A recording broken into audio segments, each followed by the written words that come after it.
Hare Krishna Mataji and Prabhuji, stand friend. Welcome to Bhakti Yoga at Home.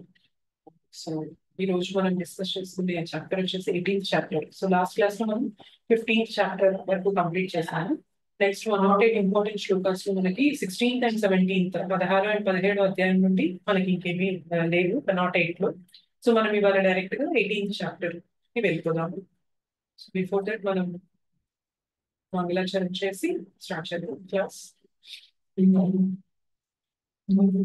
अज्ञानतिमिरान्धस्य ज्ञानाञ्जनाशलाकया चक्षुरुन्मिलितं येन तस्मै श्रीगुरवे नमः। श्रीचैतन्यमनोभीष्टं स्थापितं येन भूतले स्वयं रूपः कदा मह्यं ददाति स्वपदान्तिकम्। वन्देऽहं श्रीगुरोः श्रीयुतापदकमलं श्रीगुरो वैष्णवांश्च श्रीरूपं साग्रजातं सहगणा रघुनाथान्वितं तं सजीवं साद्वैतं सावधूतं परिजना सहितं कृष्णचैतन्यदेवं श्रीराधा कृष्णपादात् सहगणा ललिता श्रीविशाखान्वितांश्च। हे कृष्णा करुणा सिन्धो दीनबन्धो जगत्पते गोपेश गोपिका कान्त राधा कान्त नमोऽस्तुते। तप्तकाञ्चन गौराङ्गे राधे वृन्दावनेश्वरी वृषभानुसुते देवी प्रणमामि हरिप्रिये। नमो विष्णुपादाय कृष्णप्रेष्ठाय भूतले श्रीमते भक्तिवेदान्त स्वामिनिति नामिने। नमस्ते सारस्वते देवे गौरवाणी प्रचारिणे निर्विशेष शून्यवादी पाश्चात्यदेशकारिणे वाञ्छाकल्पतरुभ्यश्च कृपा सिन्धुभ्य एव च पतितानां पावनेभ्यो वैष्णवेभ्यो नमो नमः। जय श्री कृष्ण चैतन्य प्रभु नित्यानंद श्री अद्वैत गदाधर श्रीवासादि गौरभक्तवृन्द। हरे कृष्ण कृष्ण कृष्ण हरे हरे हरे राम राम राम हरे हरे। जय जय श्री चैतन्य जय नित्यानंद जय द्वैताचंद्र जय गौर भक्त वृंद। जय जय श्री चैतन्य जय नित्यानंद जय द्वैताचंद्र जय गौर भक्त वृंद। जय जय श्री चैतन्य जय नित्यानंद जय द्वैताचंद्र जय गौर भक्त वृंद। ओम नमो भगवते वासुदेवाय। ओम नमो भगवते वासुदेवाय। ओम नमो भगवते वासुदेवाय। मुखं करोति वाचालं पङ्गुं लङ्घयते गिरिं यत्कृपातमहं वन्दे श्रीगुरुं दीनतारिणं परमानन्दमाधवं श्रीचैतन्य ईश्वरम्। श्री श्री राधा मदन मोहन जी की जय। श्री श्री गौर निताई की जय। श्री श्री जगन्नाथ बलदेव सुभद्रा माई की जय। जगत गुरु पतित पावन श्रील प्रभुपाद की जय। अनंत कोटि वैष्णव वृंद की जय। समवेत गौर भक्त वृंद की जय। श्रीमद् भगवद गीता की जय। हरिनाम संकीर्तन की जय। हरिनाम प्रभु की जय। हरे कृष्ण महामंत्र की जय। ताय गौर प्रेमानंद हरे हरे।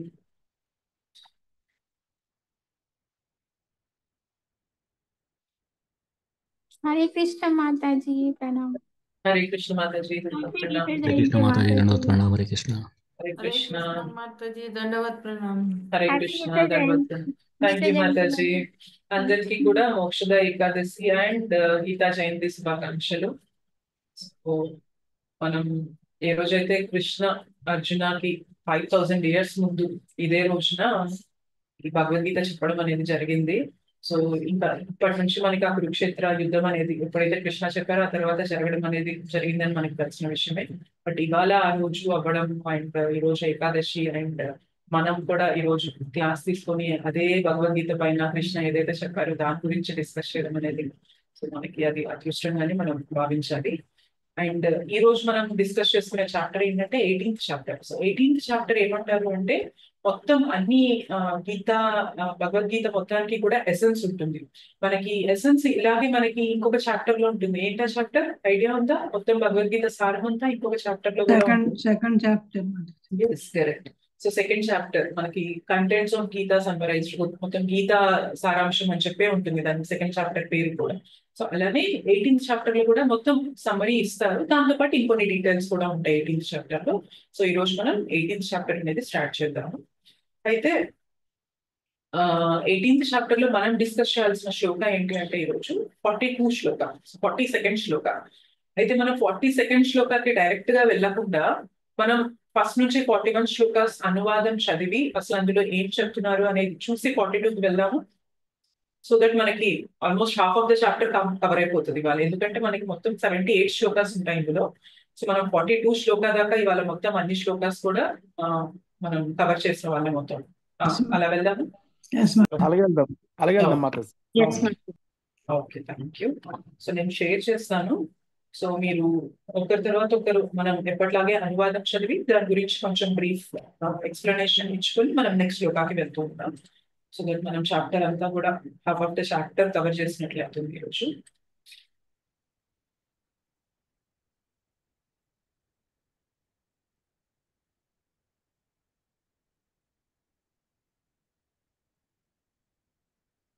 అష్టాదశ అధ్యాయం.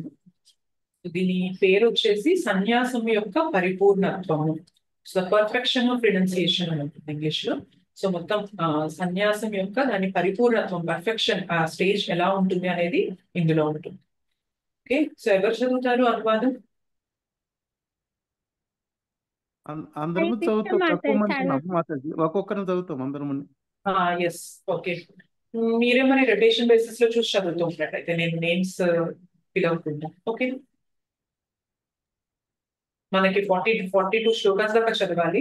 సో మనం 16 మెంబర్స్ ఉన్నాం కాబట్టి మనకి ఒకరి తర్వాత ఒకళ్ళు తీసుకొని చదివేస్తాం. రైట్, గీతాంజలి మాతాజీ స్టార్ట్ చేసేయండి, మీరు హ్యాండ్ రైజ్ చేస్తారు. Okay Mataji. Hare Krishna. Hare Krishna.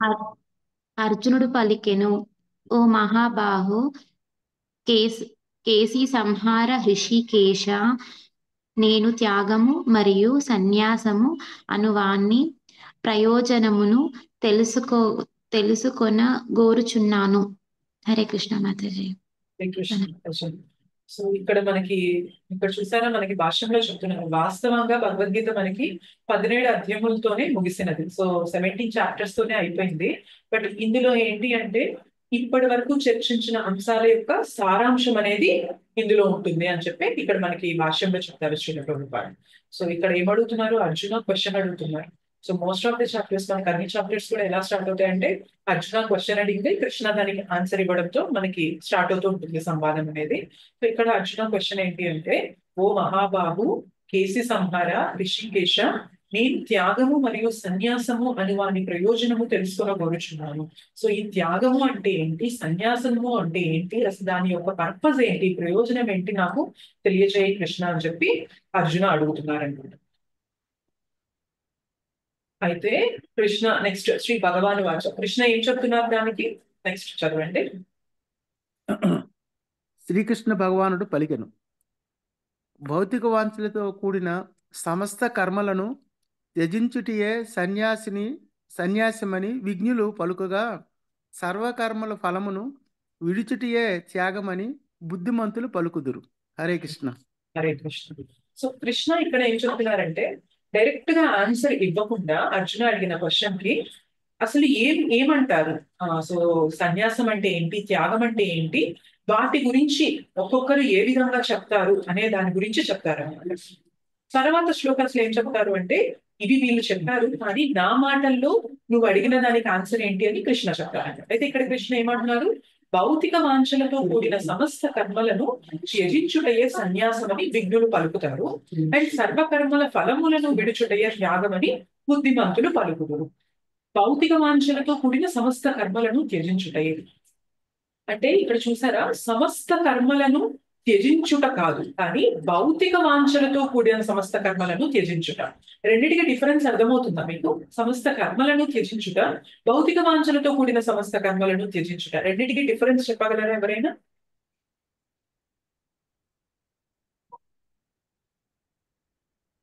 Material life material life ని త్యజించాలి. ఉమ్, సమస్త కర్మలు అంటే అందులో ఆధ్యాత్మిక కూడా ఉంటాయి కాబట్టి yes. ఇది మెటీరియల్ భౌతిక వాంఛలతో కూడిన కర్మలను త్యజించాలి అని విఘ్నుడు చెప్తున్నారు.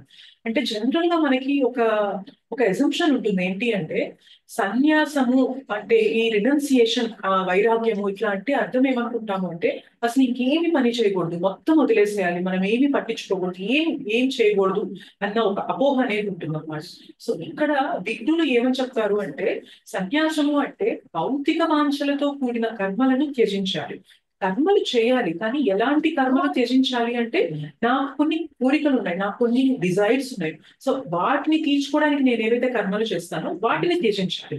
కానీ భౌతిక అంటే కర్మలలో 2 రకాలు ఉంటాయి, ఇప్పుడు ప్రభుజీ చెప్పారు. సో భౌతిక వాంఛలతో కూడిన కర్మల్ని త్యజించవచ్చు, కానీ ఆధ్యాత్మికంగా నేను భగవంతుని గురించి తెలుసుకోవడానికి చేసే కర్మలు ఏవైతే ఉంటాయో వాటిని త్యజించకూడదు. సో ఇది విఘ్నుల యొక్క మాట. అండ్ తర్వాత ఇంకేమంటున్నారు, త్యాగం గురించి కూడా చెప్పారు. త్యాగం గురించి ఏమంటారు, సర్వ కర్మల ఫలములను విడుచుటయే త్యాగమని బుద్ధిమంతులు పలుకుదురు. సో త్యాగం అంటే ఏంటి? కర్మ యొక్క ఫలములను విడుచుట. సో కర్మలు చేస్తాము, కానీ కర్మ యొక్క రిజల్ట్ ఉంటుంది కదా, సో ఫ్రూటివ్ యాక్టివిటీస్, దాని నుంచి మనం ఫలితాలు ఆశిస్తూ ఉంటాం కదా. సో ఆ ఫలితాలని ఆశించకుండా, వాటిపైన మోహం లేకుండా వాటిని విడవడమే త్యాగం అని బుద్ధిమంతులు పలుకుదురు అని కృష్ణ చెప్పారు. ఓకే, సారీ, ఇలా బుద్ధిమంతులు పలుకుతారు అని అంటున్నారు కృష్ణ. అయితే మరి కృష్ణ ఏమంటారో చూద్దాం, అది తర్వాత శ్లోకాలు వస్తుంది. ఓకే, ఈ అనువాదం చూడండి.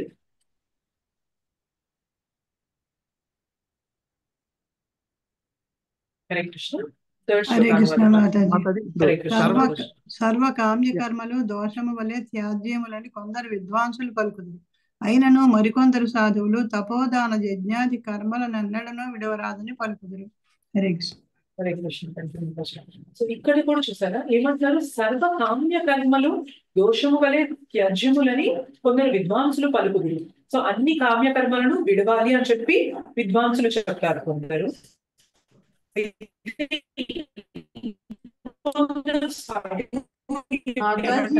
Voice is cracking.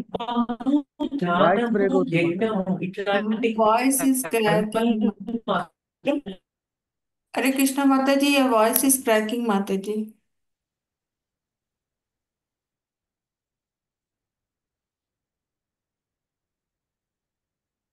మ్యూట్ లోకి వెళ్ళిపోయారు మాతాజీ. ఇప్పుడు వినిపిస్తుందా? ఇప్పుడు వినిపిస్తుంది. ఇప్పుడు బాగుంది. ఓకే, సో సెకండ్ శ్లోక అర్థమైందా? థర్డ్ శ్లోక ఎక్స్ప్లెనేషన్ నుంచి మీకు కట్ అయిందా వాయిస్? థర్డ్ శ్లోకాలు మళ్ళీ చెప్పాలి. Okay okay, sure. ఓకే మాతాజీ, థర్డ్ శ్లోక చెప్పే ముందు చెప్పు. ఇప్పుడు త్యాగం అంటే కర్మల ఫలములను విడిచుటే త్యాగం అంటారు మాతాజీ. అది బుద్ధిమంతులు అంటారు అంటున్నారు, కానీ కృష్ణ ఏమంటారు అనేది మనకి ఇంకా రావాలి. 18.4 నుంచి వస్తుంది. ఓకే ఓకే, ఇక్కడ కృష్ణ చెప్తారు అసలు ఏది ఏంటి అనేది కృష్ణ మాటల్లో మనకి చెప్తారు అనమాట. ఓకే, అప్పుడు మనం డిస్కస్ చేద్దాం. సో ఇప్పుడు 18.3లో ఏమంటున్నారు అంటే, సో కొందరు విద్వాంసులు సర్వ కామ్య కర్మలు దోషము వలె త్యజించాలి అని చెప్తారు. అయితే కొందరు సాధువులు ఏమంటారు అంటే, తపము, ధ్యానము, యజ్ఞము ఇట్లాంటి కర్మలను ఎప్పుడూ విడువరాదు అని చెప్పి చెప్తున్నారు సాధువులు. అంటే ఈ జనరల్ గా ఈ తపో, ధ్యాన, యజ్ఞములు అనేవి మనకి ఆధ్యాత్మికంగా ఉపయోగపడే సాధనాలు కాబట్టి వీటిని విడువరాదు అని సాధువులు చెప్తారన్నమాట. సో మిగిలిన మీరు త్యాగం చేయొచ్చు, కానీ ఇది మనకి ఆధ్యాత్మిక ప్రగతికి, పురోగతికి ఉపయోగపడతాయి, ఇవి మనకి కావాలి కాబట్టి వాటిని ఎన్నడూ విడువరాదు అని సాధువులు చెప్తారు అంటున్నారు ఈ శ్లోకాలు. ఓకే, అయితే మరి 18.4లో కృష్ణ ఏమంటున్నారో చూద్దాం. ఎవరైనా చదువుతారా 18.4? ఓ భరత శ్రేష్ఠ, పురుష వ్యాఘ్ర, త్యాగమును గూర్చిన నా నిర్ణయమును ఇప్పుడు ఆలకింపుము. శాస్త్రములందు అట్టి త్యాగము 3 విధములని చెప్పబడినది. సో ఇప్పుడు చెప్తున్నారు కృష్ణ. సో త్యాగము అంటే ఏంటి అనేది నా మాటల్లో నేను చెప్తాను, విను అని చెప్పి అర్జునాకి చెప్తున్నారు. సో మనకి శాస్త్రాల్లో స్క్రిప్చర్స్ లో ఆ త్యాగం గురించి 3 విధాలుగా చెప్పబడింది. అది ఏంటి అనేది మనం చూద్దాం. ఓకే, నెక్స్ట్ 18 పాయింట్ చదువు.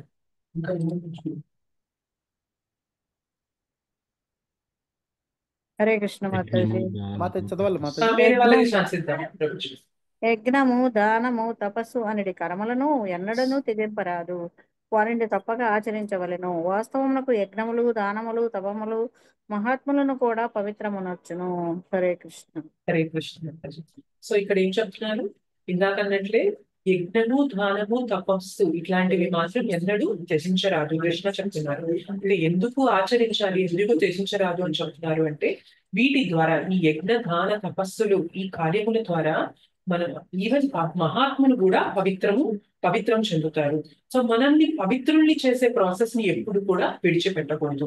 అది మనం రినౌన్సియేషన్, వైరాగ్యము, త్యాగము అన్న పేరుతో ఏవైతే మనల్ని శుద్ధీకరణ చేసే ప్రాసెస్ ఉంటుందో, మనల్ని పవిత్రంగా చేసే ఆ ప్రక్రియ ఉంటుందో, వాటిని విడవడం అనేది కరెక్ట్ కాదు అని కృష్ణ చెప్తున్నారు. అయితే మనకి యజ్ఞములలో ఇక్కడ మనకి వివాహ యజ్ఞం గురించి చెప్తారనమాట. వివాహ యజ్ఞం అనేది జనరల్ గా మనకి ఇది ఖచ్చితంగా ఉండాలి అంటారు. లేదు అంటే వివాహ సంస్థ అంటే వివాహ ప్రక్రియ ఈ యజ్ఞం అనేది లేదు అంటే మన మైండ్ అనేది కంట్రోల్లో ఉండదు అనమాట. సో ఇది శాస్త్రాలకు అనుగుణంగా, సో మన మైండ్ అనేది స్టేబుల్ గా వివాహ ప్రక్రియ అనేది తీసుకొని మనం వివాహం చేసుకొని ఆ జీవనం కొనసాగిస్తున్నప్పుడు మన మైండ్ అనేది అన్నెసెసరీ డిస్టర్బెన్సెస్ అనేది వెళ్ళదన్నమాట. సో ధర్మయుతంగా మనం ఒక ధర్మపత్నిని, ఒక లైఫ్ పార్ట్నర్ ని మనం తీసుకుంటాం కాబట్టి మనస్సు చెలించదు. సో చెలించినప్పుడు మనస్సు ఏమవుతుంది అంటే ఆధ్యాత్మికంగా ఆ మనస్సుని ఫోకస్ చేయడానికి పాసిబుల్ అవుతుందా అవ్వదా? అవుతుంది. సో అట్లాంటి యజ్ఞాలు తపములు దానములు ఏవైతే ఉన్నాయో వాటిని విడిచిపెట్టేసాం అనుకోండి, ఏమవుతుంది అంటే మనం డిస్టర్బ్ అయిపోతాం, మనం చలించిపోతాం అనమాట. సో అట్లాంటి చలనం ఉంచినప్పుడు ఏమవుతుంది అంటే మనము ఆధ్యాత్మిక ప్రగతి, పురోగతి అనేది పాసిబుల్ అనేది అవ్వదు అనమాట. సో అందుకనే కృష్ణ ఏం చెప్తున్నారు, అట్లాంటి కర్మలను మనం ఎన్నడూ త్యజించరాదు అని కృష్ణ చెప్తున్నారు ఇక్కడ. ఓకే, ఈవెన్ సన్యాసి ఆశ్రమంలో ఉన్నవారు కూడా ఏం చేస్తారు అంటే, ఇంకా వేరే ఆశ్రమంలో ఎవరైతే ఈ గృహస్థ ఆశ్రమాన్ని తీసుకోవాలని అనుకుంటున్నారో, సన్యాసి ఆశ్రమంలో ఉన్నవారు కూడా ఈ గృహస్థు అవ్వడానికి ఎవరైతే సిద్ధంగా ఉన్నారో వాళ్ళకి పెళ్లిళ్ళు కూడా జరిపిస్తారు అనమాట. ఎందుకు అంటే అది ఆ వ్యవస్థ అలా చేస్తేనే రేపు పొద్దున వీళ్ళు భార్యాభర్త ఇద్దరూ కలిసి, ఒక కుటుంబం కలిసి ఆధ్యాత్మికంగా ముందుకు వెళ్ళడం జరుగుతుంది. శ్రీల ప్రభుపాద్ కూడా ఎప్పుడైతే ఈ మ్యారేజెస్ అవి జరిపిస్తూ ఉంటారో, అంటే అక్కడ యుఎస్ కి వెళ్ళినప్పుడు, మన ఫారిన్ కంట్రీస్ పాశ్చాత్య దేశాల్లో వెళ్ళినప్పుడు కూడా, సో ఆ డివోటీస్ మధ్యన ఒక ప్రభుజీకి మాతాజీకి వాళ్ళకి వివాహం జరిపించి వాళ్ళిద్దరిని ఒక కుటుంబ వ్యవస్థలో ఉంచి వాళ్ళిద్దరూ కలిసి భక్తి చేసేలాగా శ్రీల ప్రభుపాద్ చేసేవారు అనమాట. చాలా మంది దానికి ఒప్పుకునేవారు కూడా కాదనమాట. ఒక సన్యాసి అయ్యుడు ఇట్లాంటివన్నీ చేయిస్తారు ఏంటి అని అనేవారు శ్రీల ప్రభుపాద్ని. కానీ మనకి భగవద్గీతలో కృష్ణనే చెప్తున్నారు. ఏమని అంటున్నారు అంటే, ఏదైతే వ్యవస్థ, ఏదైతే ప్రక్రియ మనకి ఆధ్యాత్మికంగా ఉపయోగపడుతుందో దాన్ని ఖచ్చితంగా మనం అనుసరించాలి తప్ప అట్లాంటి వాటిని త్యజించకూడదు అని కృష్ణ చెప్తున్నారు. నెక్స్ట్ హరే కృష్ణ మాతాజీ. చెప్పండి. ఈ 4th దాంట్లో హీస్ టెలింగ్ పురుష విగ్రహ, that is means O tiger. Why is referring as a tiger to Arjuna? Means పురుష వ్యాఘ్ర. Okay. in the other this thing he is telling, somewhere he is telling Gudakesha. Right. Parantapa, but here he is referred as tiger. O tiger of ఏమంటారు? O tiger ఏమంది అందులో ఇందాక చదివాను. పురుష వ్యాఘ్ర. O tiger among men అని చెప్తున్నారు కదా. పురుషులలో ఉత్తమమైన వాడు అని దాని అర్థం అనమాట జనరల్ గా. సో మేబీ మనం కృష్ణ అర్జునాన్ని ఇలా సంబోధించడానికి రీజన్ ఏంటి అని అనుకోవచ్చు అంటే, ఆయన ఏదైతే పట్టుకోవాలో, ఎవరినైతే శరణు వేడాలో ఆయన్ని వేడారు, శరణు పొందారు కాబట్టి he is obviously the tiger among the men. So మనుషులలోకెల్లా ఉత్తముడు అయిపోతాడు కదా ఆయన. సో ఆయన చేయాల్సిన పని ఏంటి? భగవంతునికి శరణాగతి పొందడం. సో శరణాగతి పొంది ఏం చేయాలి అని కనుక్కుంటున్నారు కాబట్టి ఆయన రైట్ పాత్ లో కరెక్ట్ డైరెక్షన్ ఇస్తున్నారు కదా అందరికి. మేబీ ఆ ఇంటెన్షన్ లో కృష్ణ అర్జునాన్ని పురుష వ్యాఘ్రాన్ని సంబోధించి ఉండొచ్చు. బట్ ఇది నా ఎజంప్షన్ మాత్రమే మాతాజీ. మనం ఇంకేమైనా డీటెయిల్స్ ఉంటాయా దీనికి అనేది కనుక్కుంటాం. Yes. Okay. So next 18.6. Yes, Shravan. Mataji చదవచ్చా Mataji? Yes, Mataji, Shravan. ఓ పార్థ, ఈ కర్మలన్నింటినీ ఎట్టి ఆసక్తి ఫలాపేక్ష లేకుండా కర్తవ్య భావనతో నిర్వర్తించవలెను. ఇదే నా తుది అభిప్రాయము. సో ఇక్కడ చెప్తున్నారు కదా, అసలు ఈ కర్మలు విడవద్దు అని చెప్తున్నారు. తపము, దానము, యజ్ఞము విడవద్దు అంటున్నారు. కానీ అవి చేస్తున్నప్పుడు కూడా వాటి పైన మోహము, వాటి పైన నాకు రిజల్ట్స్ ఇవి కావాలి. సో నేను ఈ దానం ఎందుకు చేస్తున్నాను? నాకు కొంచెం ఆశించి చేస్తున్నాను. లేదంటే ఈ యజ్ఞం ఎందుకు చేస్తున్నాను? నేనేదో ఆశించి చేస్తున్నాను, లాభాన్ని ఆశించి చేస్తున్నాను. అట్లాంటివి పెట్టుకోకుండా, ఆసక్తి లేకుండా ఫల అపేక్ష, యాక్టివిటీ నుంచి నాకు ఫ్రూట్స్ రావాలి, రిజల్ట్స్ రావాలి, ఫలం రావాలి అన్నవి పెట్టుకోకుండా మనం స్వధర్మము, ఇది నా ప్రిస్క్రైబ్డ్ డ్యూటీ, ఇది నా ధర్మము అనే భావనలో ఎప్పుడైతే చేస్తామో అది కరెక్ట్ ప్రాసెస్ అని చెప్పి కృష్ణ ఇక్కడ చెప్తున్నాడు.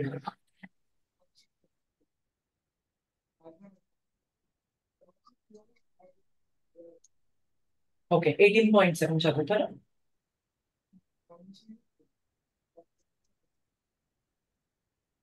హరే కృష్ణ మాతాజీ. హరే కృష్ణ, చదవండి.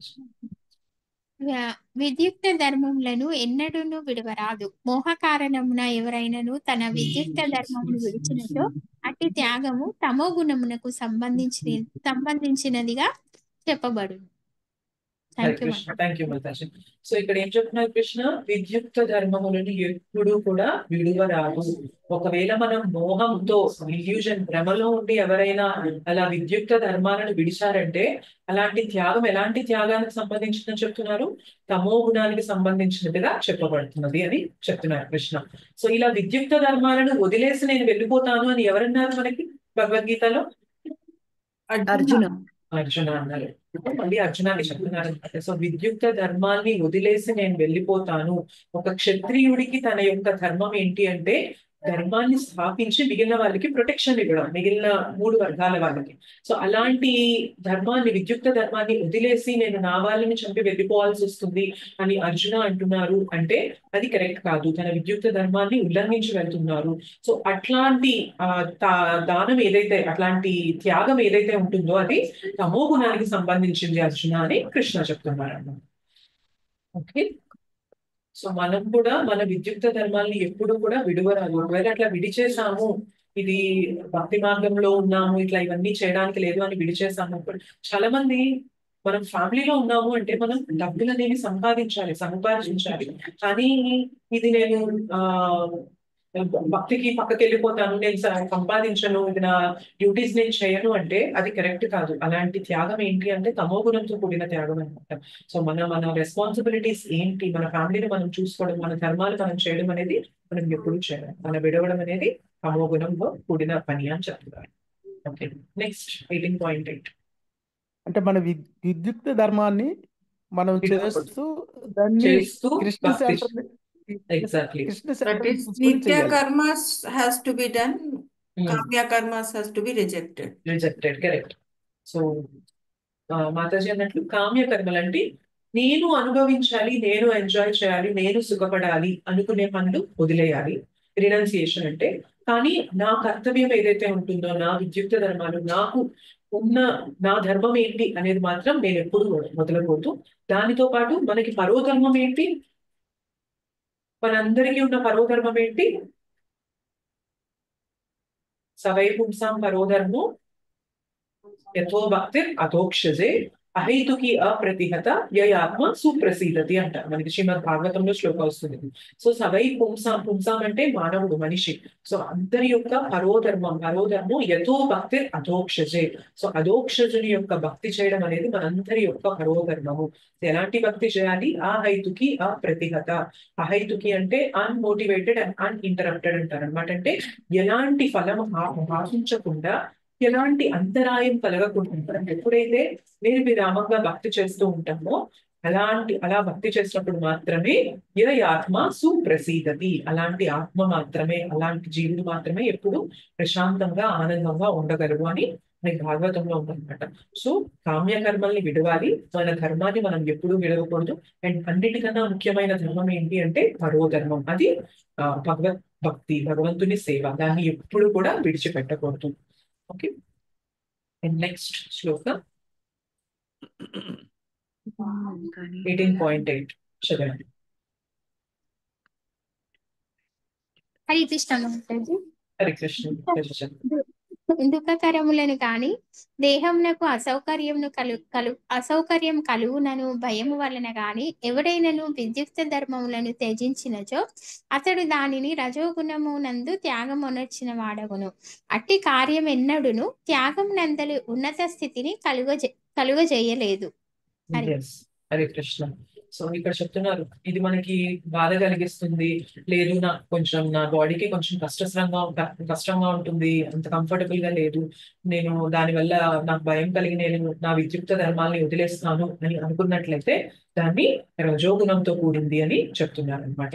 సో అలాంటి త్యాగం ఎప్పుడు కూడా ఉన్నత స్థితిని కలుగజేయాలి. రజోగుణంతో చేసే త్యాగం ఎప్పుడు కూడా మనల్ని మంచి స్థాయికి అనేది తీసుకెళ్ళదు. సో ఇక్కడ మనకి ఎగ్జాంపుల్ ఏం చెప్తారు అంటే, కృష్ణ చైతన్యం అందున్న వారు తన కామ్య కర్మలను చేయుచున్నానని భయంతో ధనార్జనను విడువరాదు. ఇందాక అనుకున్నాం కదా, ఇది కామ్యకర్మల కోసం నేను ధనమును సంపాదిస్తున్నానని ఎప్పుడు ధనార్జనని విడువరాదు.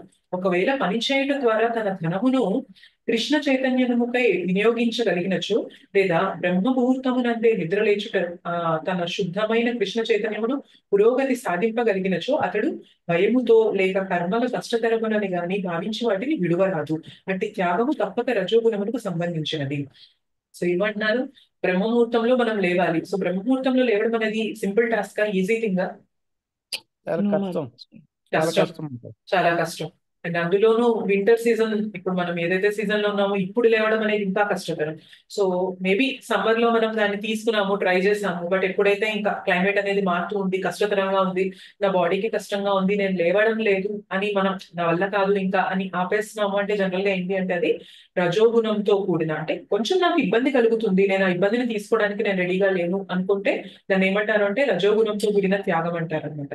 అంటే మరీ ఇంకా హెల్త్ అనేది అస్సలు సహకరించడం లేదు, లేస్తే జపం కన్నా కూడా నేను ఇంకా ఇబ్బంది పడుతున్నాను అంటే మొండిగా లేవడం కరెక్ట్ కాదు.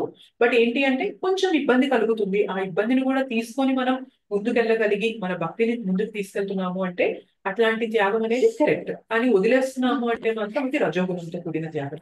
అలానే డబ్బులు సంపాదించేటప్పుడు కూడా ఇది కేవలం నా కామ్యకర్మల కోసం వాడతాను కాబట్టి నేను అసలు డబ్బులు సంపాదించకూడదు, ఏమీ చేయకూడదు అని ఉండకూడదు. కానీ మనం సంపాదించింది కృష్ణ చైతన్యంగా వాడడం మొదలు పెట్టాము అంటే అది కరెక్ట్ దారిలో మనము ఉన్నట్లు, కరెక్ట్ త్యాగం అనేది మనం చేస్తున్నట్లు అన్నమాట.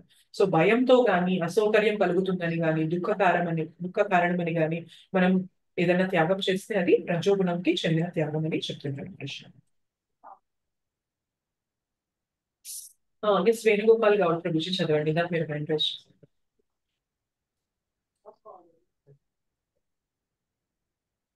అర్జున, తన స్వధర్మమును తప్పక నిర్వర్తించవలసి.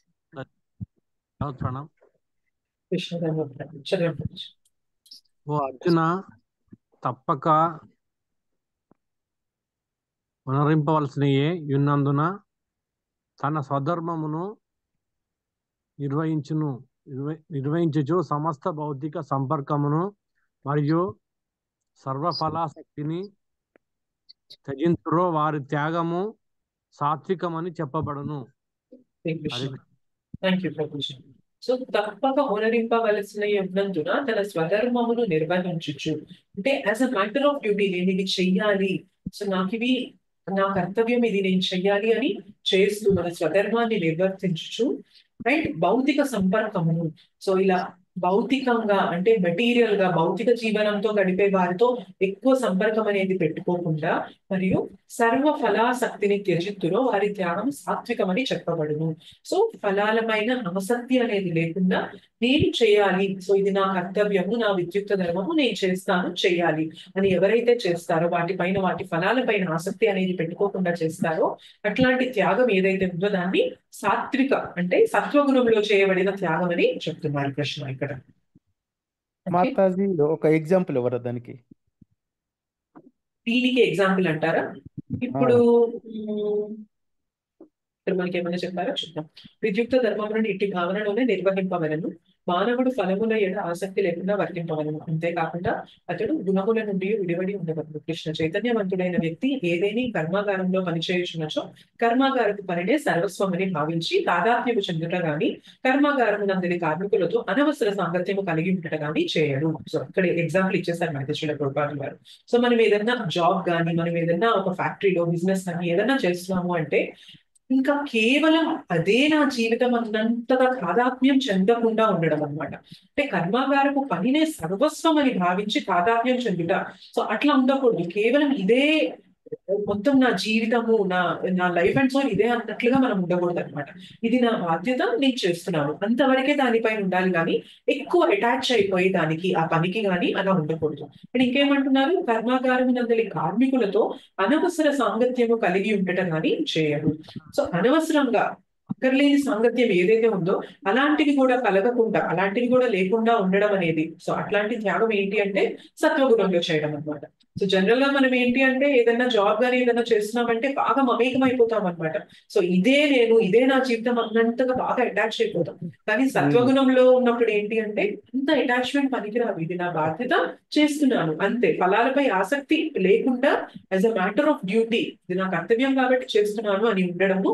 అండ్ అనవసర ప్రసంగం అనేది లేకుండా మన పని వరకు చూసుకొని ఏదైతే మన పనికి కావాల్సిన సంభాషణ ఏదైతే ఉంటుందో అంతవరకు చేసుకొని మనం వచ్చేయడం అనేది ఏంటి అంటే అట్లాంటి త్యాగం ఏంటి అంటే సత్వగుణంలో చేసే త్యాగం అని చెప్పి చెప్తున్నారు Krishna. Okay, thank you Mataji, బాగా అర్థమైంది. Thank you Krishna. 18 పాయింట్ చదవండి. కృష్ణ మాతాజీ దండపడ అశుభ కర్మ ద్వేషము గాని శుభకర్మల ఆసక్తి గాని లేనట్టి సత్వగుణ స్థితుడగు మేధావి అయిన త్యాగికి కర్మ ఎడ ఎట్టి సంశయములు ఉండవు. హరే కృష్ణ. హరే కృష్ణ.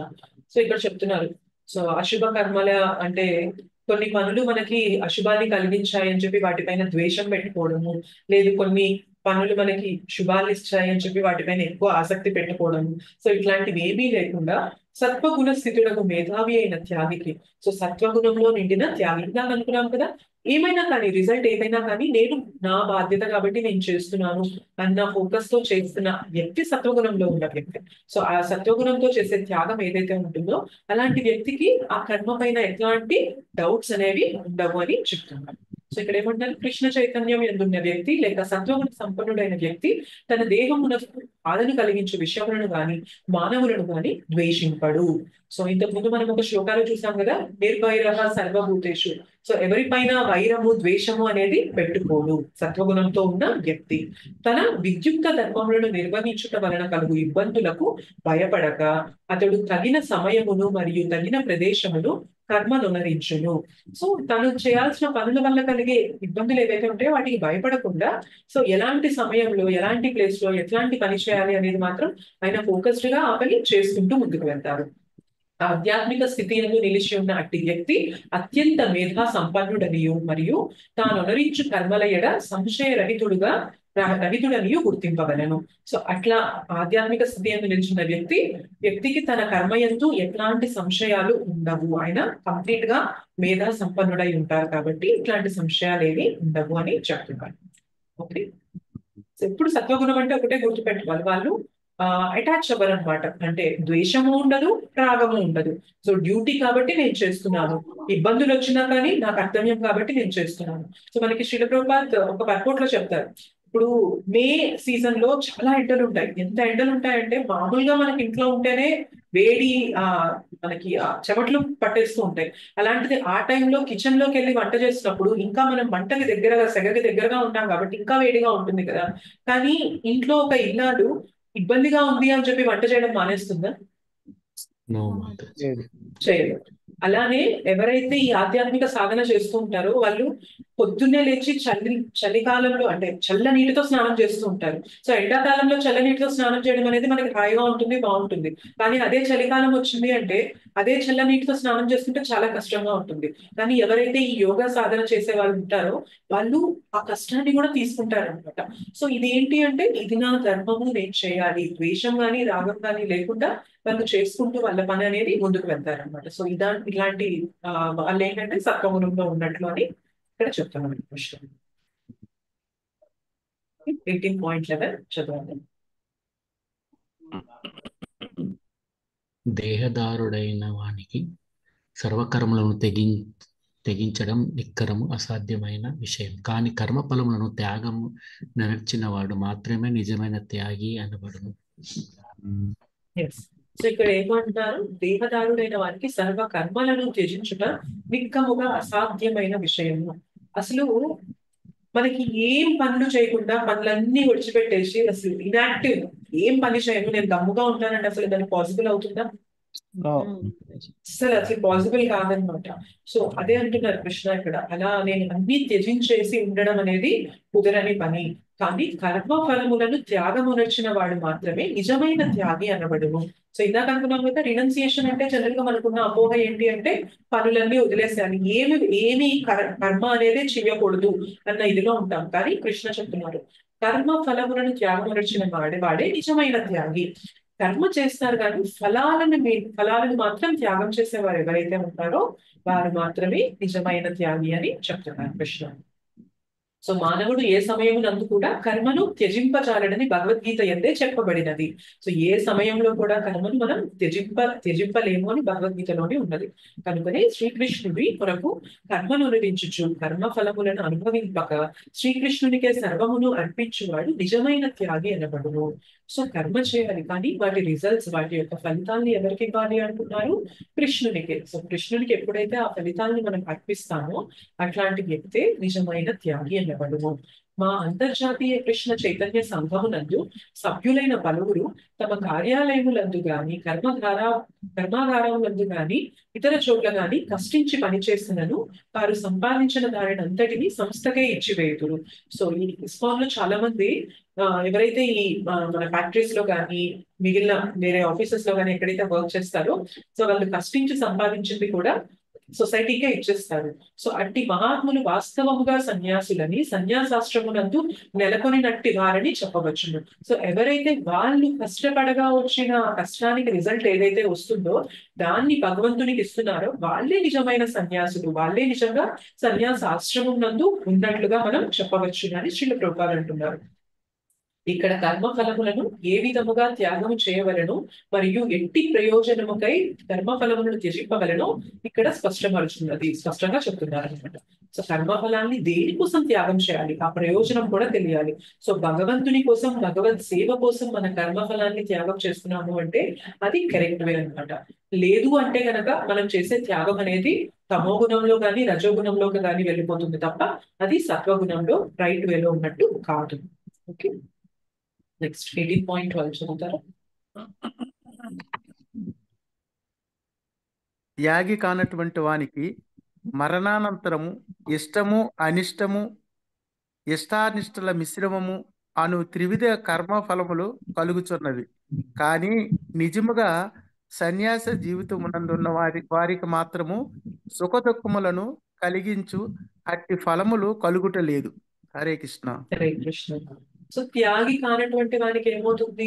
ఇట్లా ఇష్టము అనిష్టము ఇష్టానిష్టం మిశ్రమము అను త్రివిధ కర్మ ఫలములు కలుగుచున్నవి. అంటే త్యాగి కానివాడు అంటే అర్థం ఏంటి? ఇప్పటిదాకా మనం త్యాగి అంటే ఎవరు అనుకున్నాము? కర్మలు చేస్తాడు, ఫలితాల్ని మాత్రం భగవంతునికి ఇచ్చేవాడు త్యాగి. కానీ త్యాగి కానివాడు అంటే ఎవరు? కర్మ చేసి ఆ ఫలితాన్ని కానీ అనుభవించేవాడు త్యాగి కానటువంటి వాడు. క్లియర్ గా ఉందా? కన్ఫ్యూజన్ గా ఉందా? క్లియర్ గా ఉంది. సో త్యాగి కాదు అంటే అర్థం ఏంటంటే కర్మ ఫలాపేక్షని తను కోరుకునేవాడు. సో కర్మ ఫలాపేక్ష కోరుకుంటున్నాడు అంటే అర్థం ఏంటి అంటే ఫ్యూచర్ లో ఆ కర్మ వల్ల వచ్చే పుణ్యాల్ని, పాపాల్ని, సుఖాల్ని, దుఃఖాల్ని అన్ని కూడా ఆయన అనుభవించాల్సి ఉంటుంది. ఎందుకంటే ఆ ఫలాలు అనేవి తనే అనుభవిస్తున్నాడు కాబట్టి. కానీ త్యాగి విషయంలో వచ్చేసరికి ఏమవుతుంది, కర్మ చేస్తున్నాడు కానీ ఫలాన్ని ఎవరికి అర్పిస్తున్నాడు? త్యాగి భగవంతుడికి. సో మరి దాని వల్ల వచ్చే రియాక్షన్స్ అనేవి ఈయన తీసుకుంటాడా, భగవంతుడు తీసేసుకుంటాడా? భగవంతుడే తీసుకుంటాడు. అందుకనే మనం భక్తి చేస్తున్నప్పుడు మనది కర్మ, అకర్మ, వికర్మ కాన్సెప్ట్ గుర్తుంది కదా. సో కర్మ అండ్ వికర్మ అంటే, కర్మ అంటే శాస్త్రాల సారంగా పనిచేయడం, వికర్మ అంటే శాస్త్రాలకు విరుద్ధంగా పనిచేయడం. కానీ అకర్మ అంటే ఏంటి? కర్మ చేస్తాం కానీ దాని వల్ల మనకి ఎట్లాంటి కర్మ బంధనం అనేది ఉండదు. ఎందుకు ఉండదు అంటే అకర్మలో ఏం చేస్తున్నాం మనం భగవంతుని కోసం కర్మ చేస్తున్నాం కాబట్టి ఆ కర్మ వల్ల వచ్చే రిజల్ట్ ఏదైతే ఉంటుందో అది కూడా భగవంతుడే తీసేసుకుంటారు అనమాట. అందుకనే మనం కర్మ బంధనంలో చిక్కం. సో త్యాగి అనేవాడు కూడా ఏం చేస్తున్నాడు? కర్మ చేసి దాని ఫలితాలన్నీ కూడా భగవంతుడికి అర్పిస్తున్నాడు కాబట్టి దాని వల్ల వచ్చే సుఖ దుఃఖాల్లో త్యాగి అనేవాడు చిక్కుకోడు అనమాట. ఎందుకంటే భగవంతుడు వాటన్నింటినీ కూడా తీసేసుకుంటారు. ఆయన అకర్మ కిందకు వచ్చేస్తున్నారు అనమాట ఆయన చేసిన పని. Okay, clear?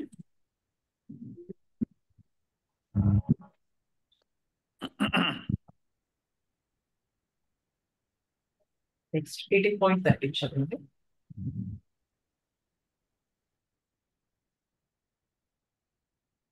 Hare Krishna Mataji. Hare Krishna.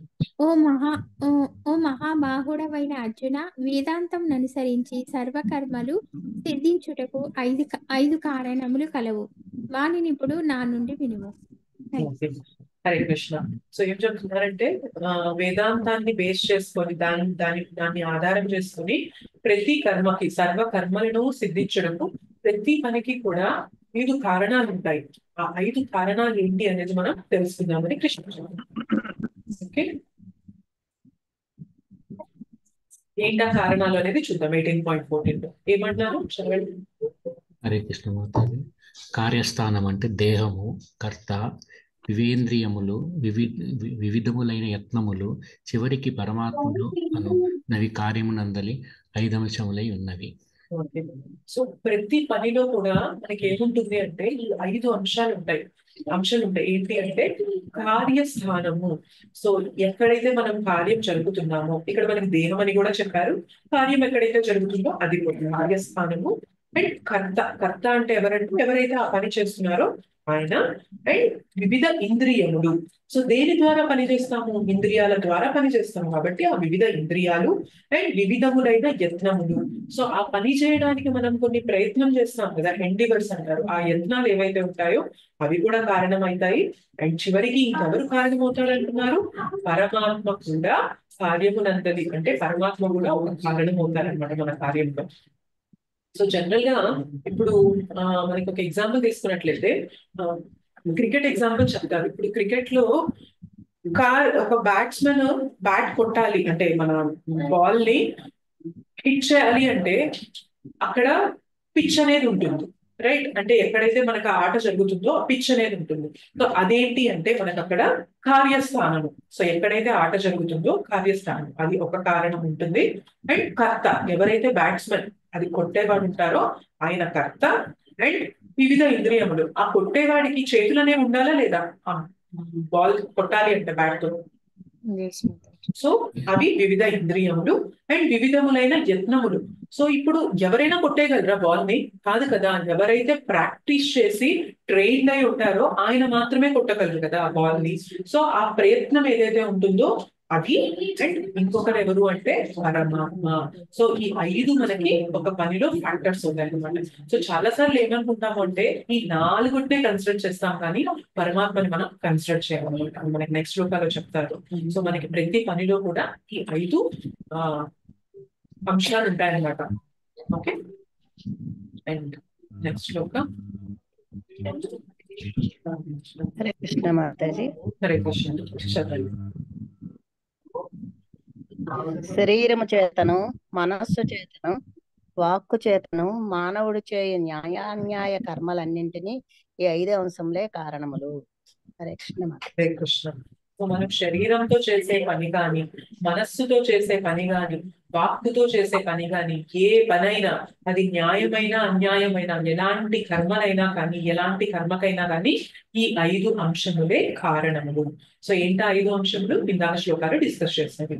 So కావ్యస్థానము, కర్త, వివిధ ఇంద్రియములు, వివిధ యత్నములు, ఇంకా పరమాత్మ.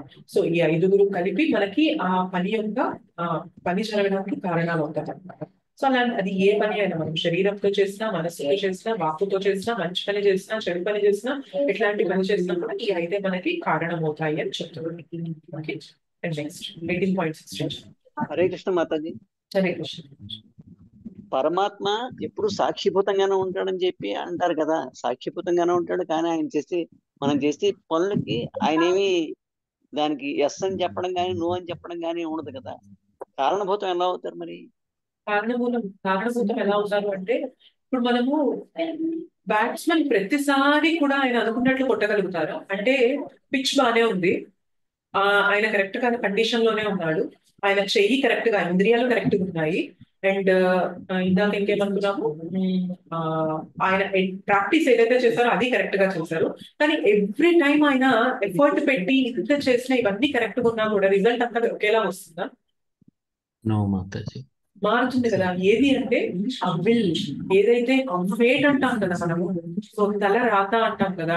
సో అది ఏంటి అంటే ఇక్కడ పరమాత్మని చూపిస్తుంది అనమాట. సో పరమాత్మ దాన్ని శాంక్షన్ చేసి ఇది జరుగుతుంది అని ఆయన అగ్రీ చేస్తేనే జరుగుతుంది తప్ప లేదంటే జరగదు. సో ఒక కార్యంలో పరమాత్మ రూల్ కూడా ఉంటుంది. సో పరమాత్మ చూస్తూ ఉంటారు, అంటే మన విట్నెస్ చేస్తూ ఉంటారు, కానీ మన పనిలో కూడా ఆయన అప్రూవల్ అండ్ శాంక్షన్ ఉంటేనే జరిగింది. మనకి మీరు అన్న శ్లోకాలు ఏమంటారంటే బోత్ విట్నెస్ చేస్తారు అండ్ శాంక్షనర్ గా కూడా ఉంటారన్నమాట. ఉపదృష్ట, అనుమంత అంటారు. ఉపదృష్ట అంటే చూస్తూ ఉంటారు, విట్నెస్ చేస్తూ ఉంటారు, అండ్ అనుమంత అంటే ఏంటి? శాంక్షన్ చేస్తూ ఉంటారు అనమాట. సో ఈ శాంక్షన్ లేదు అంటే జరగదు, పని చేయలేము. సో మనం ఈ ఒక్క ఆస్పెక్ట్ మర్చిపోతాం, అంటే మొత్తం మన చేతుల్లోనే ఉంది అని అనుకుంటాం, కానీ పరమాత్మ శాంక్షన్ లేనిదే ఏ పని కూడా నడవదు. ఎస్ ప్రభుజీ. ఫెయిల్ అయిన పనులన్నీ పరమాత్మ శాంక్షన్ లేనట్టు మాతాజీ. ఈ 5 ఏదైనా రీజన్ అవ్వచ్చు ప్రభుజీ. సో చేయలేని పని అంటే ఒక్కొక్కసారి పరమాత్మ శాంక్షన్ ఉండొచ్చు, కానీ మనం తగినంత ప్రయత్నం చేయలేదు అనుకోండి, సో అది కూడా మనకి ఫెయిల్ అవుతుంది కదా. హరే కృష్ణ మాతాజీ, మరి ఈ పని చేయలేకపోతున్నాము, చేస్తాము, ఇది మన మోడ్స్ మీద కూడా డిపెండ్ అవుతుంది కదా మాతాజీ. తర్వాత మనకి ఇంకా నెక్స్ట్ శ్లోకాస్ లో వస్తాయి. సో వీటిని మళ్ళీ మోడ్స్ తో రిలేట్ చేస్తూ కృష్ణ చెప్తారు. నెక్స్ట్ శ్లోకాస్ లో మనకు అదే వస్తుంది. అంటే మాతాజీ ఇప్పుడు సక్సెస్ అయిన ప్రతి పనిలో కూడా ఆయన పర్మిషన్ ఉండబట్టి జరుగుతుంది ఓన్లీ. ఆఫ్టర్ దట్ మన పరమాత్మ సంక్షణ. సో మనకి వాళ్ళ సక్సెస్ వచ్చింది అంటే కేవలం దాని క్రెడిట్ మనమే తీసుకుంటున్నామంటే మనం అది ఫూలిష్ అని నెక్స్ట్ శ్లోకాలు ఉంటుంది, మనం నెక్స్ట్ చదవబోయే శ్లోకాలు. బట్ అది ఏంటంటే పరమాత్మ అనే విషయం అనేది చాలా మంది మర్చిపోతాం. భగవద్గీత చదివినప్పుడు మనకు తెలుస్తుంది. సో ఈ సక్సెస్ ఏదైతే మనం ఇవాళ తీసుకుంటున్నామో అది మన ఎఫర్ట్ తో పాటు పరమాత్మ యొక్క కృప కూడా, ఆయన సంక్షేమం కూడా ఉంది కాబట్టి సక్సెస్ వచ్చింది అని మనం తెలుసుకున్నప్పుడు ఆ విజన్ అనేది మారుతుంది, యాంగిల్ అనేది మారుతుంది మనం చూసి. మాన్యువల్. హరే కృష్ణ మాతాజీ, తానొకటి కలిస్తే దైవం కూడా ఇంకొకటి తెలుస్తుంది అని అంటారు, తనదే చేస్తారు కదా.